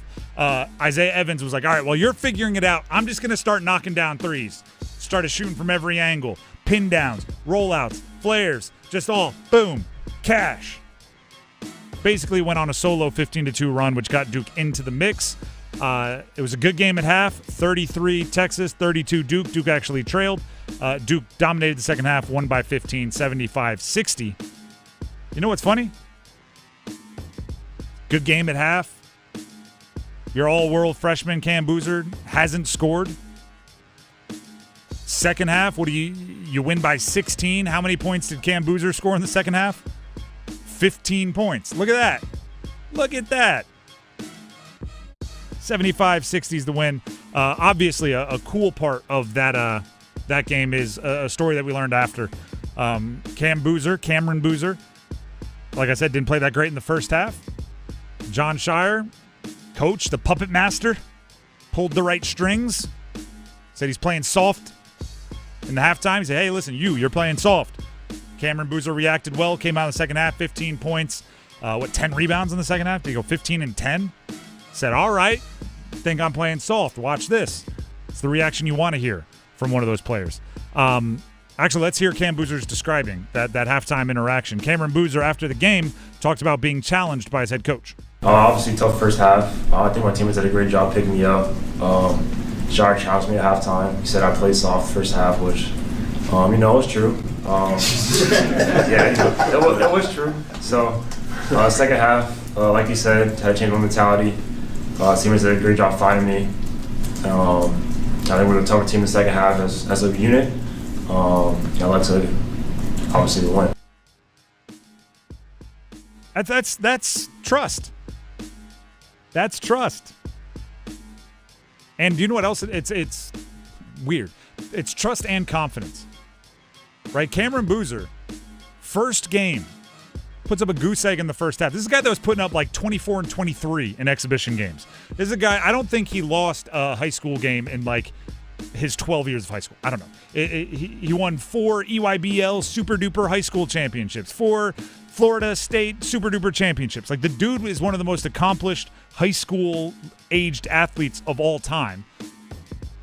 And he shows up in his first college game and he puts up a goose egg in the first half, and then his coach is saying he's playing soft at halftime. Rather than being combative, rather than saying, I don't need this, rather than saying, do you know who I am? He says, all right, let me do better in the second half, goes out and plays well. That's the reaction every parent hopes they have when they're coached, when your son or daughter is coached hard, right? You go, all right, game on.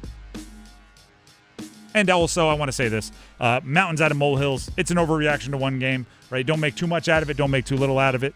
We'll see in a couple of weeks when they have a little bit more hay in the barn what this Duke team is made out of. But can't win them all if you don't win the first, I guess would be the way to describe any first game. That's number 3. Let's head to number 2. Just the two of us. A 3 tight end look. 2 to the left, 1 to the right. Dowdle the lone setback. Toss to Dowdle up the middle. He's got the 5. Pushing forward. Corkscrews into the end zone for a touchdown. Panthers practice today. Dave Canales spoke to the media right at the beginning of our show, and we have some audio. Starting with everyone's favorite out-of-nowhere starting running back, Rico Dowdle. There are so many stats that are just showing how outlandish the emergence of Rico Dowdle is. Efficiency, I'll give you one. I'll give you a taste. Give you a taste of what's going on with Rico Dowdle. His game that he just played, let me correct this. The Dallas game, okay? You could argue it's the best bell cow game of the year. Okay. These stats come from Jacob Gibbs. He's an analyst that dives into the numbers, advanced analytics guy. He had 25 carries. All of them gained positive yardage, which is the only 100% positive yardage game of anybody that has at least 25 carries this year. Over half of his rushes gained at least 5 yards, which is the most that anyone has done with at least 25 carries this year. And on top of that, I was just telling Dennis this during the commercial break, he has more 25-plus touch games in the last 2 seasons, last year and this year, than anyone not named Jonathan Taylor and Saquon Barkley. Derrick Henry, Josh Jacobs, Jahmyr Gibbs, Bijan Robinson, Christian McCaffrey. He has more 25-touch games than anyone not named Saquon or Jonathan Taylor in the last 2 years. He didn't start a majority of the games this year. He started 3. He was on the Dallas Cowboys last year where I know they had injuries, but he has to wrestle touches away from CeeDee Lamb and Ferguson and Dak. When he's healthy, he wants to drop back and sling it. He had more 25-touch games, and he's a bell cow. And because of that, I wasn't worried when reports came out of practice today that he stretched with the team and then went off to the side and worked out kind of with the maybe quote-unquote working back from injury guys or light limited players. Here's Dave Canales explaining why Rico Dowdle was working off to the side.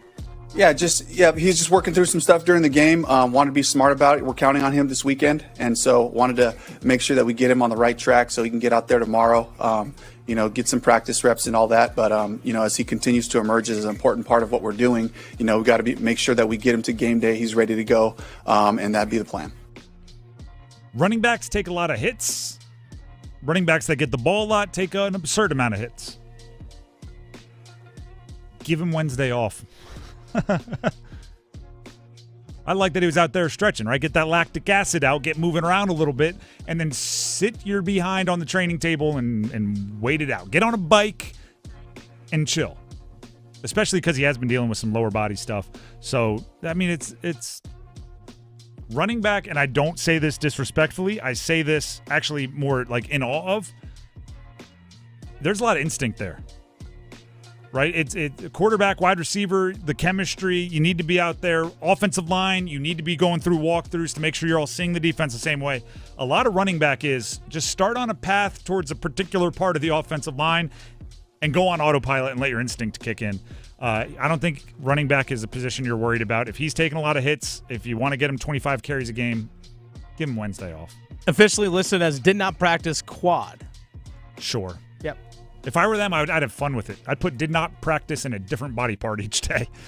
Shoulder, neck, back, ankle, like whatever it ends up being. Whatever you need to do to comply with NFL rules to let him not practice. The other part of news that came out today, and this will be a quicker conversation, the Panthers are reportedly the first to get a visit from Asante Samuel Jr., who at times has been a really good defensive back in the NFL during his career. He's dealing with an injury, had some fusion surgery in his back, now cleared by the doctors, and he's going out and playing the field a bit. He has a handful of visits lined up with different teams across the league. The first is reported to be with the Carolina Panthers. Dave Canales was asked about working out Asante Samuel Jr.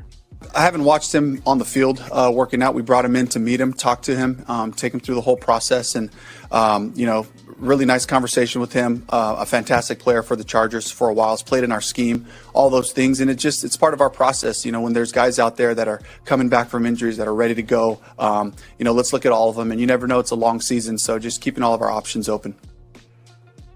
Two things. One, that's a way to almost win the trade deadline without having to give anything up. Right? If you can sign him to, by the way, whether I like the deal or not, 100% has to do with how much you sign him for. If you sign him, right? I'm interested in the player. I think he's good, especially if he's fully healthy. So you didn't have to give anything up, right? You can just sign him. That could work. Secondly, according to Ian Rappaport, I'm going to give you the whirlwind tour for Asante Samuel Jr. Panthers today. Packers on Thursday, Vikings on Friday, Niners on Monday, Bears on Tuesday, Steelers on Wednesday. Obviously, he doesn't have to go on all of those at any point in time. He can shut it down and say, I'm signing with that team. But there's a reason why everybody's interested and wants to see up close and personal what he's bringing to the table, because he was good when he was on the field for long stretches of his career. That's number two. Let's hit number one. The one! Canes will win the draw. Walker, there's a drive, they score! Nikolai Ehlers! His first goal with the Carolina Hurricanes. It's a power play goal. That's what it sounded like when Nikolai Ehlers got the weight off his shoulders.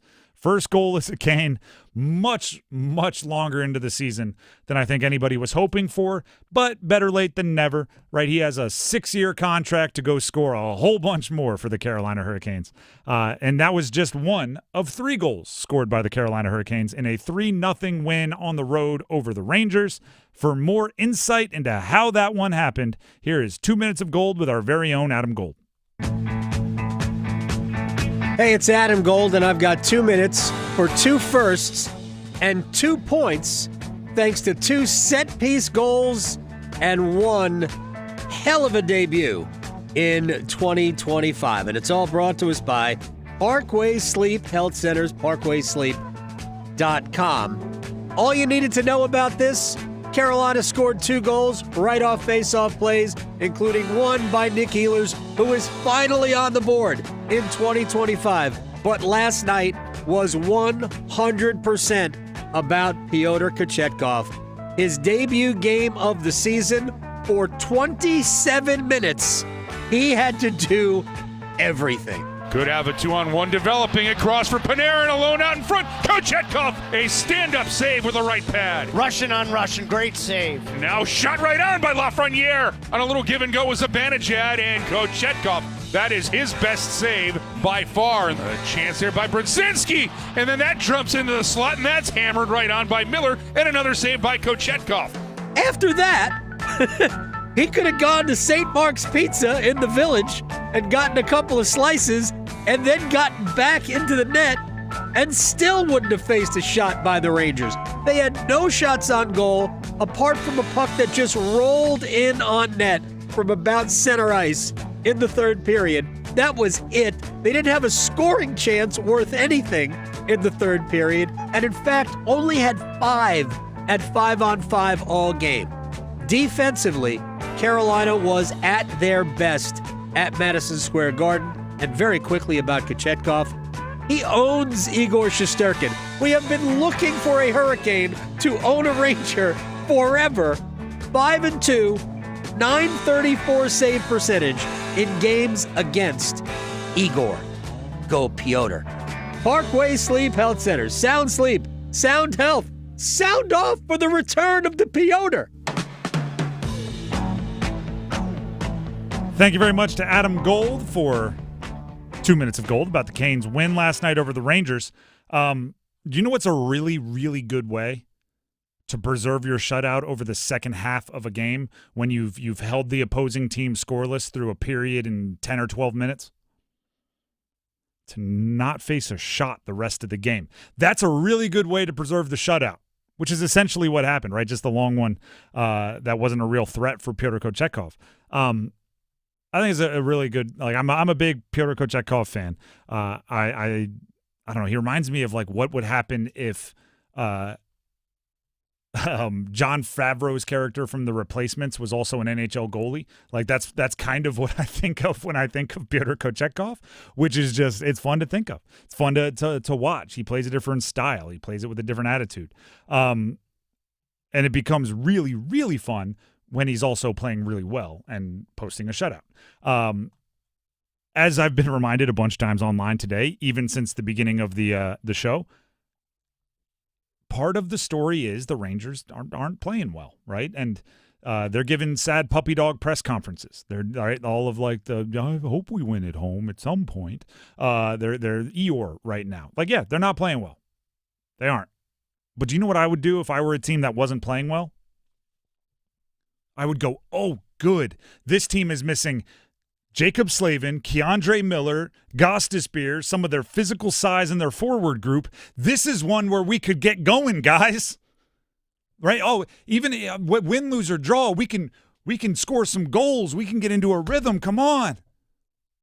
And the Canes simply said, no, that will not be what's happening. And they didn't allow any. It's a good sign. It's a good sign. Because the other side is with the Canes, when you are dealing with this kind of injury barrage, right? And we're seeing some signs, reading some tea leaves that maybe Keandre Miller will be back and playing in their next contest. Things like Dominic Fensori, one of their AHL defensemen who had been brought up, was sent down to the AHL today. Sounds like that would be a move you would make if you knew Keandre Miller was returning. But during the period where you are at such a injury deficit, you got to win the games you should win, right? If you're gonna, when you play Dallas in Dallas, right after you play Colorado, right after you play Vegas, all on the road, if you're gonna drop two of those three, that's understandable because you're so beat up and injured. You better win the Rangers game, right?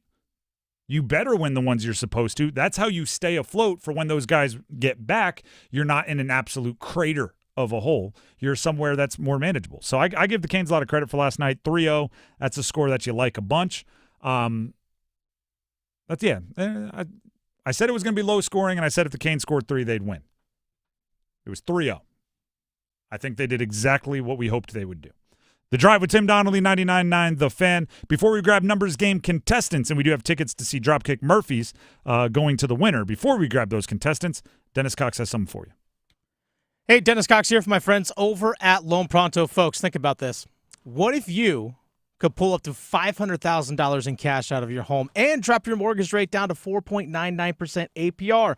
Right now, Loan Pronto, they got the lowest rates in 3 years. With Loan Pronto's rapid equity loan, you can get your cash in as little as 3 days, pay off all those high-interest credit cards, and even skip your next 2 house payments. One client just got $300,000 approved in under 24 hours. They paid off their debt, paid off 2 car loans, and saved $2,100 a month. One call, life change. There's no wait, no hard credit pull up front, and you probably won't need an appraisal. Just fast, easy cash from your home's equity. Rates are at a 3-year low, so act now. Call 919-381-1760 or visit loanpronto.com for your free instant home appraisal. See how much cash you can get today. Loan Pronto, A+ rated with the BBB and nearly 2,500 5-star Google reviews. Call 919-381-1760 and see how much cash you can get today. Loanpronto.com. Equal housing lender, NMLS 1661781 on approved credit. Visit NMLSconsumeraccess.org. The Drive with Tim Donnelly, 99.9 The Fan, needs numbers game contestants. Dropkick Murphy's tickets at the Ritz on February 14th. We can give you plans for Valentine's Day, but you have to win. So if you want to play, call in now. We need 2 contestants. 919-860-5326 to play the numbers game. 919-860-5326. Numbers game next.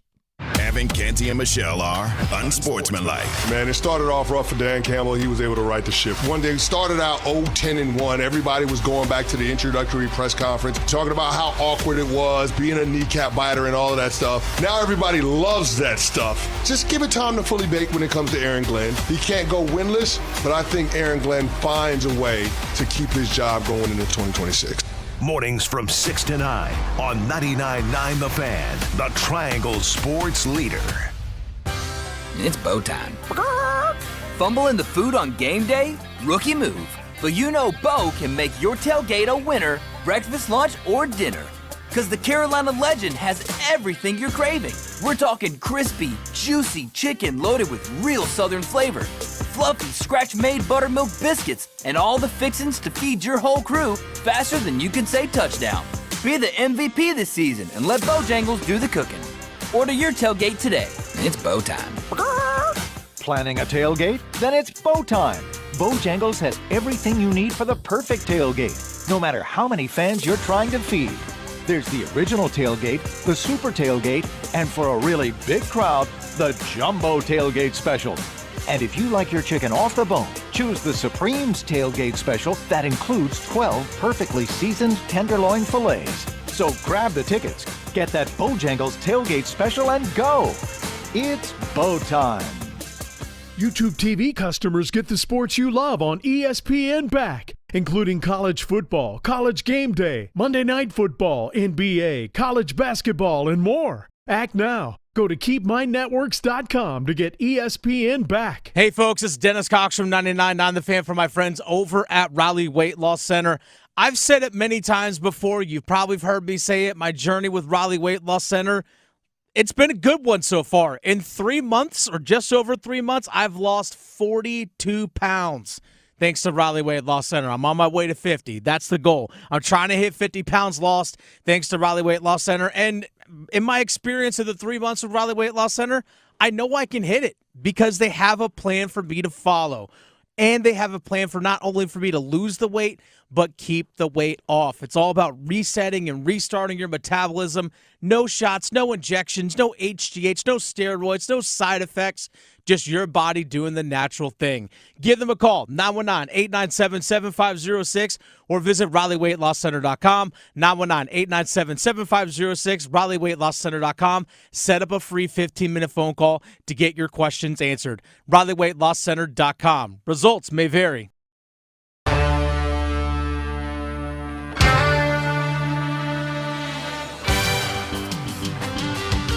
The Drive with Tim Donnelly, 99.9 The Fan. It is time to play the numbers game.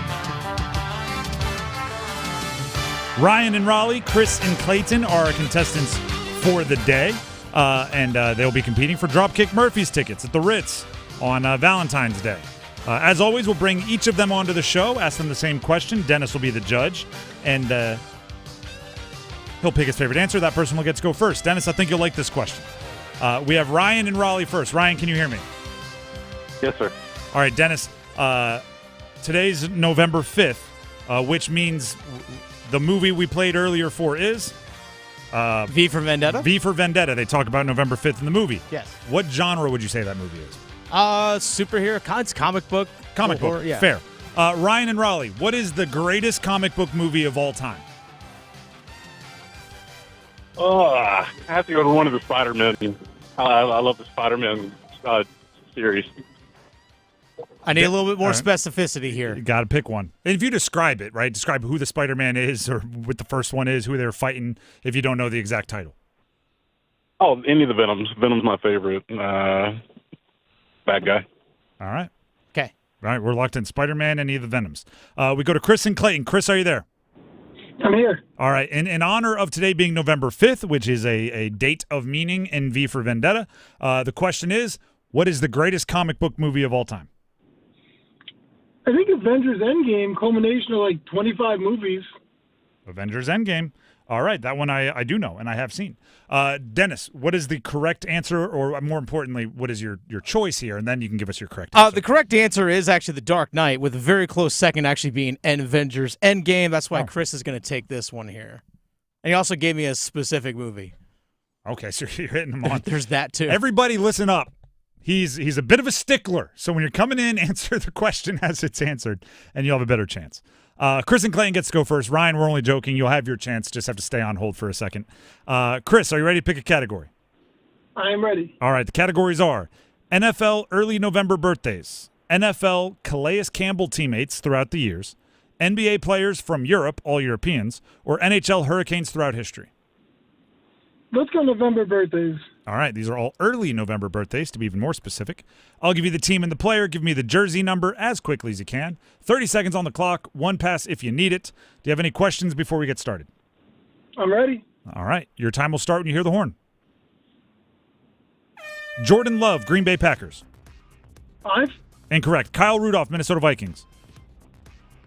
82. Correct. Sam Bradford, St. Louis Rams.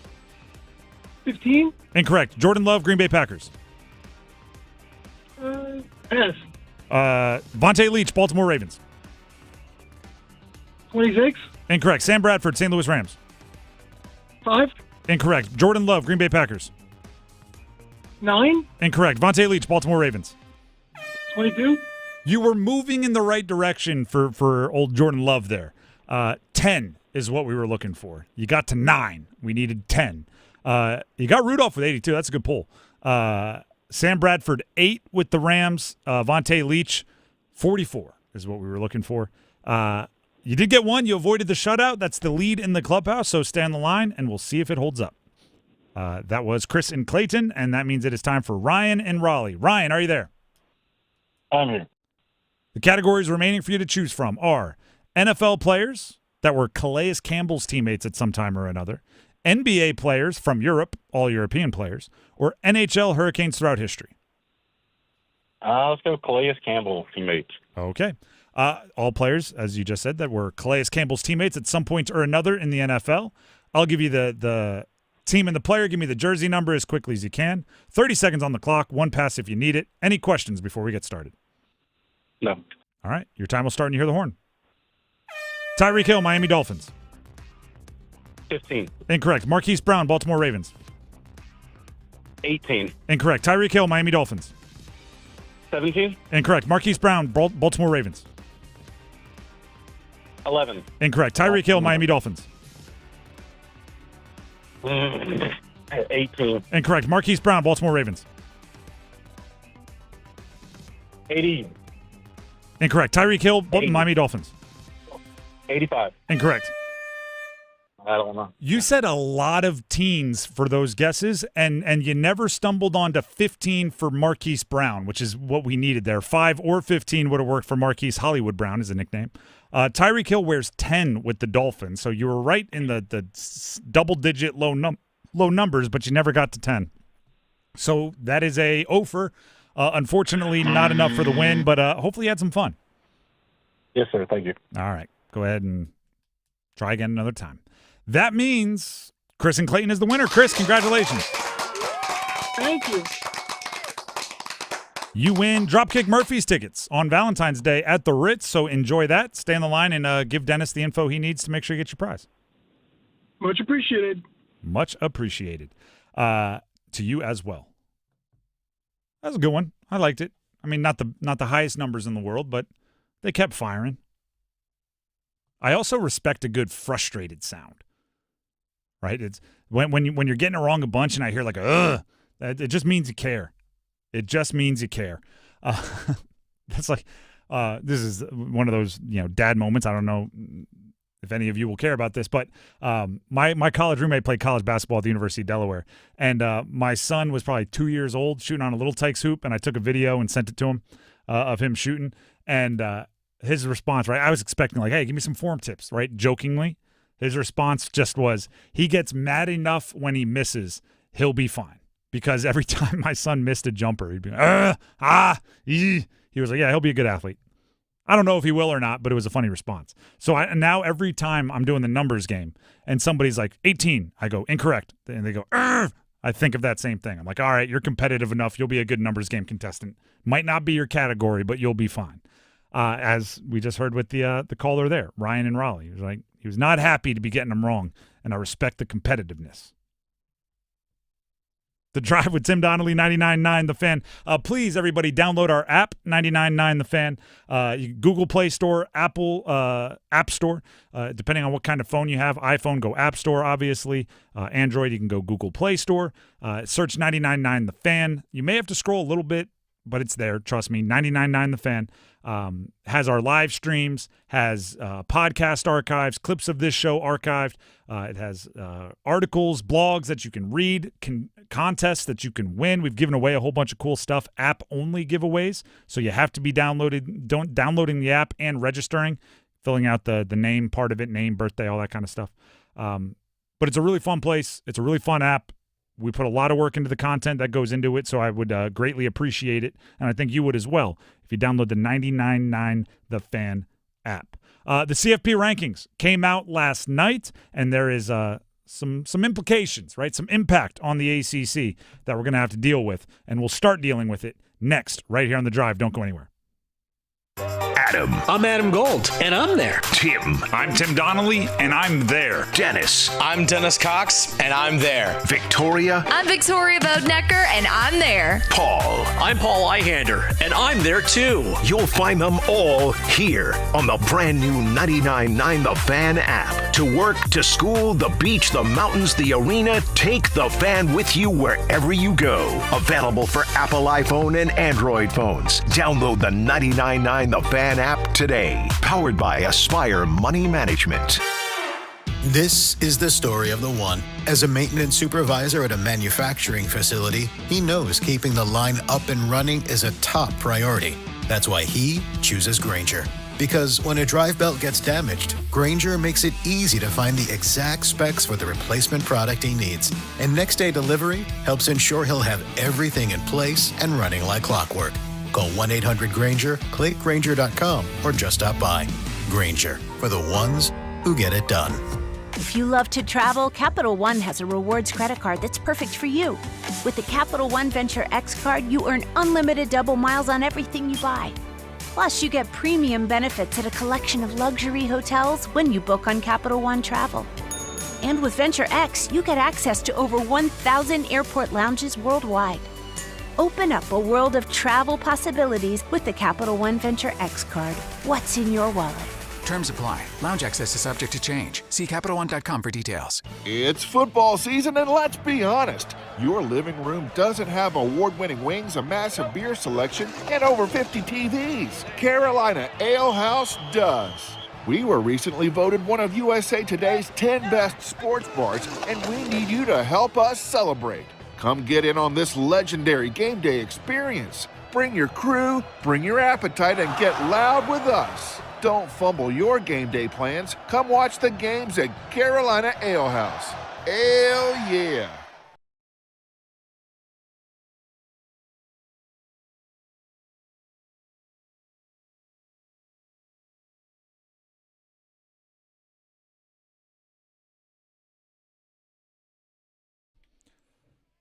The Drive with Tim Donnelly, 99.9 The Fan. The College Football Playoff and their rankings committee put out their rankings for the first time this year last night. And the ACC didn't make out swimmingly. Before we dive in, though, we do have coming up in about 15 minutes a little Wolfpack Weekly action here on 99.9 The Fan. Will Wade will be the featured coach rather than Dave Doran. It'll be Will Wade for this week. The football team is on a bye. The basketball team opening up their season. You want to tune in. Will Wade is not somebody that is afraid to give you a soundbite, to say some things, and fresh off a big win at home to open his tenure, I'd imagine he's got some things to say. By the way, I know a lot of people might be looking for Dave Doran. Mm-hmm. Programming note for tomorrow. As of right now, cards subject to change, but right now we are scheduled at 3 o'clock to talk to Dave Doran of NC State head football coach, live at 3 o'clock. right at the top of the show. Also scheduled to talk with Manny Diaz, Duke football coach, tomorrow as well. Both fresh off big wins. Big wins. It was a really good weekend for football in the Triangle last week. And on top of that, it's been a really good early part of this week for basketball in the Triangle. So Will Wade, as we said, Wolfpack Weekly after this show today. Duke's head football coach, NC State's head football coach tomorrow on our show, looking to bring you some insight from the locker room. So we should ask Dave Doran how his wins against Virginia and Georgia Tech are impacting the college football playoff. Honestly, the ACC didn't come out great in the CFP. Let's jump into it, right? And if you look at the rankings as they are situated right now, not permanent, right? Subject to change, right? Every week these will change. But Virginia is in 14th. That is the highest ranked ACC team. Georgia Tech is in 17th. That is the third highest ranked ACC team. Louisville between them in 15th. I think I saw Corey Smith of Pack Pride tweeted out some version of this joke. So I'm just plagiarizing Corey. Good joke, giving you credit. Check him out, Pack Pride. He was like, the ACC fans outraged that Virginia and Georgia Tech aren't ranked higher in the CFP. NC State. Did I do that? Like, exactly. You are exactly who did that, right? Virginia is 14th in the country. Georgia Tech is 17th in the country, according to the CFP. They each have one loss, both against NC State. So if NC State simply rolled over and let the top of the ACC steamroll them, there's a good chance the ACC has two teams in the top 12 projected for the CFP. But instead, the NC State Wolfpack had to go ahead and beat them both at home, by the way. And now the ACC's in a tough spot. Which transitions to the next point, which is I think it's vital that the Atlantic Coast Conference gets two teams into the college football playoff. I think you have to, as a power conference, operate with two is the floor. You need to think of two as a failure. Like, what a bad year. We only got 2 out of the 12 teams in the college football playoff. That's what you have to operate as. And the moment you only get one, right? The moment you are a single bid conference, you lose the ability to act like the sky is falling with 2, right? Your floor is lowered. And that's not good because reputation matters in all of this. Reputation matters in all of it. And the reason being is it's a human deal. The committee is made up of people. They're in there deciding. Are they given metrics? Are they given statistics? Yes. And we talked with one of the executives of the CFP at ACC Kickoff. And I apologize, I'm blanking on his name. But he discussed their process. And they try to do it where they eliminate all biases as much as they can. If you're talking about a team that you are affiliated with, you have to leave the room. They don't rank 1 to 25. What they do is they rank a ton of pods. Right? They rank, let's rank these 5 teams. All right, now let's rank these 5 teams. Now let's rank these 5 teams. Now let's shuffle them up and do it again and again. And then eventually, based on all that information, you know the order of how everybody stands. And that's to avoid saying, I don't think the ACC should have a top 12 team. Right? That avoids that. But guess what? If you don't like the ACC and all of those little pods, you're just going to keep putting them at the bottom. If you keep saying the ACC isn't strong this year, every time you rank them, you're just going to give them a little bit of a demerit, a little bit of a 10% knock. And that's just off of what you think. I thought this was put really, really well by David Hale. Okay? David Hale covers the ACC and college football, for ESPN. He knew that the playoff arguments would be starting with the CFP rankings coming out. So he tweeted this out this morning. The bottom line of any playoff argument comes down to the debate of best versus most deserving. Best is always going to be a hypothetical that can overlook actual outcomes on an ad hoc basis. Most deserving rewards play on the field. And yet, David thinks the majority of fans and definitely the majority of college football leadership prefer best. The actual season is just a warm-up act. I think best versus most deserving is what it all boils down to. And I hate it. Because if the committee is trying to decide, right? If the committee is in there to decide who is the best, that is just an idea. That is blow it, dust in the wind. That is a decision. If they want to tell me they don't think Louisville is one of the 12 best teams, if they want to tell me they don't think Virginia is one of the 12 best teams, I can't argue with that. That's just your opinion, right? That's what sports gamblers do. I think this team is better. They can put their money where their mouth is. The committee can put their rankings where they are if they're going for best. If you're looking for most deserving, it's there's more argument, right? Because what do you value?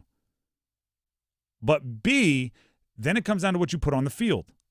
And you start arguing about good wins and bad losses. And you start saying this team beat that team, which means they have to be good. And those arguments will kill the ACC now that they don't have a top 13 team in the first CFP rankings.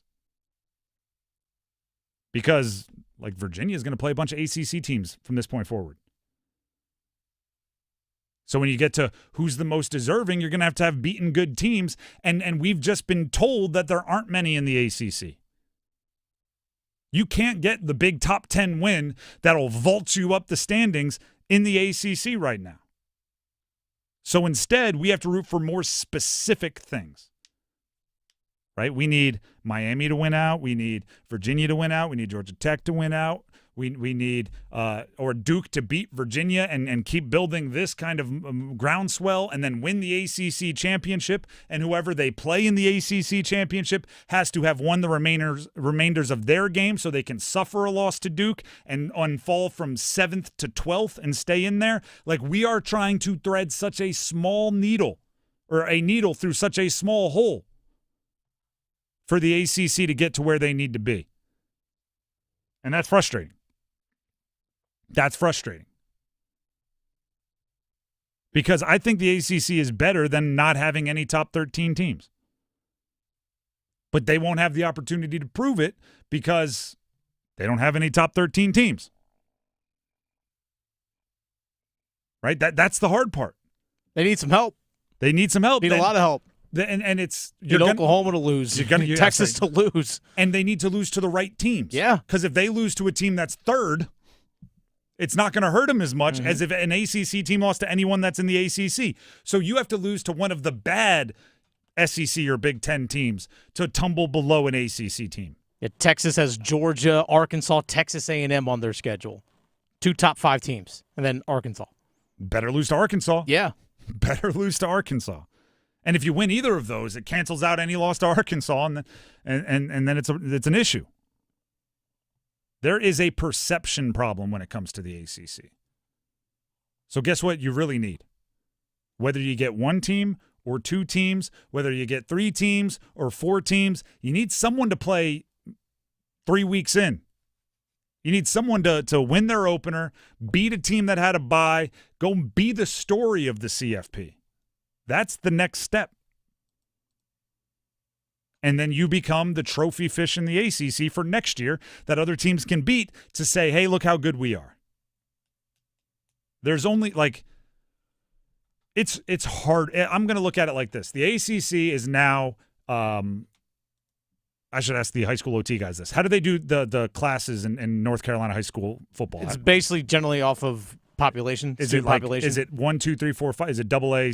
Triple A? Actually, they just switched it this year. It goes 1 through 8. Okay. Right now, the ACC is a recruit in like single class, class 1. Yeah. You gotta work harder to get noticed to be recruited, right? If you're in class 8, you put up mediocre stats. Oh, that's pretty good. Class 8, we're going to recruit you, right? ACC has to be better than the other classes, and until they're much better, it's not going to be a fair fight. The Drive with Tim Donnelly, 99.9 The Fan. We have Wolfpack Weekly coming up next. Will Wade, he's recruiting at the top. He's looking for class 8 stars. He's getting 5 stars on campus. The team got the win for the Wolfpack 2 days ago, Monday night.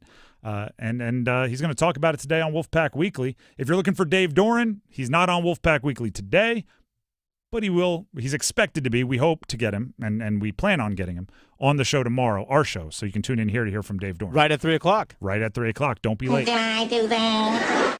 Shout out to Urkel too. That's funny. NC State. Why is Virginia and Georgia Tech not higher in the CFP rankings? Enter NC State with the Urkel quote. Did I do that? Yes, you did. You absolutely did. That's funny. By the way, speaking of NC State football, brand new Pack Therapy podcast hosted by myself and Mike Glennon, former NC State quarterback. It's out everywhere you can find podcasts, as well as our app and our YouTube channel, 99.9 The Fan, along with new editions of Panthers Playbook, Canes Corner. We're cranking out content, and hopefully you all enjoy it.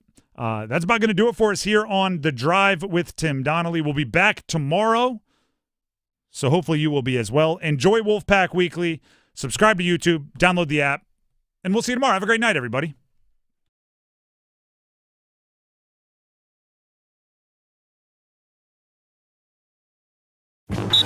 Hey, Carolina Panthers fans, it's Dennis Cox from 99.9 The Fan. For all the inside information on your team, join me and my co-host, WRAL TV's Chris Lee, for our podcast, Panthers Playbook, presented by Wake Orthopedics. In every episode, we'll keep you up to date on your Panthers, and we'll do it with access only we can provide. Locker room insight, exclusive interviews, and in-depth looks at every Panthers game. Follow and subscribe to Panthers Playbook wherever you discover your favorite podcasts, or watch on YouTube. YouTube TV customers get the sports you love on ESPN back, including college football, college game day, Monday Night Football, NBA, college basketball, and more. Act now. Go to keepmynetworks.com to get ESPN back.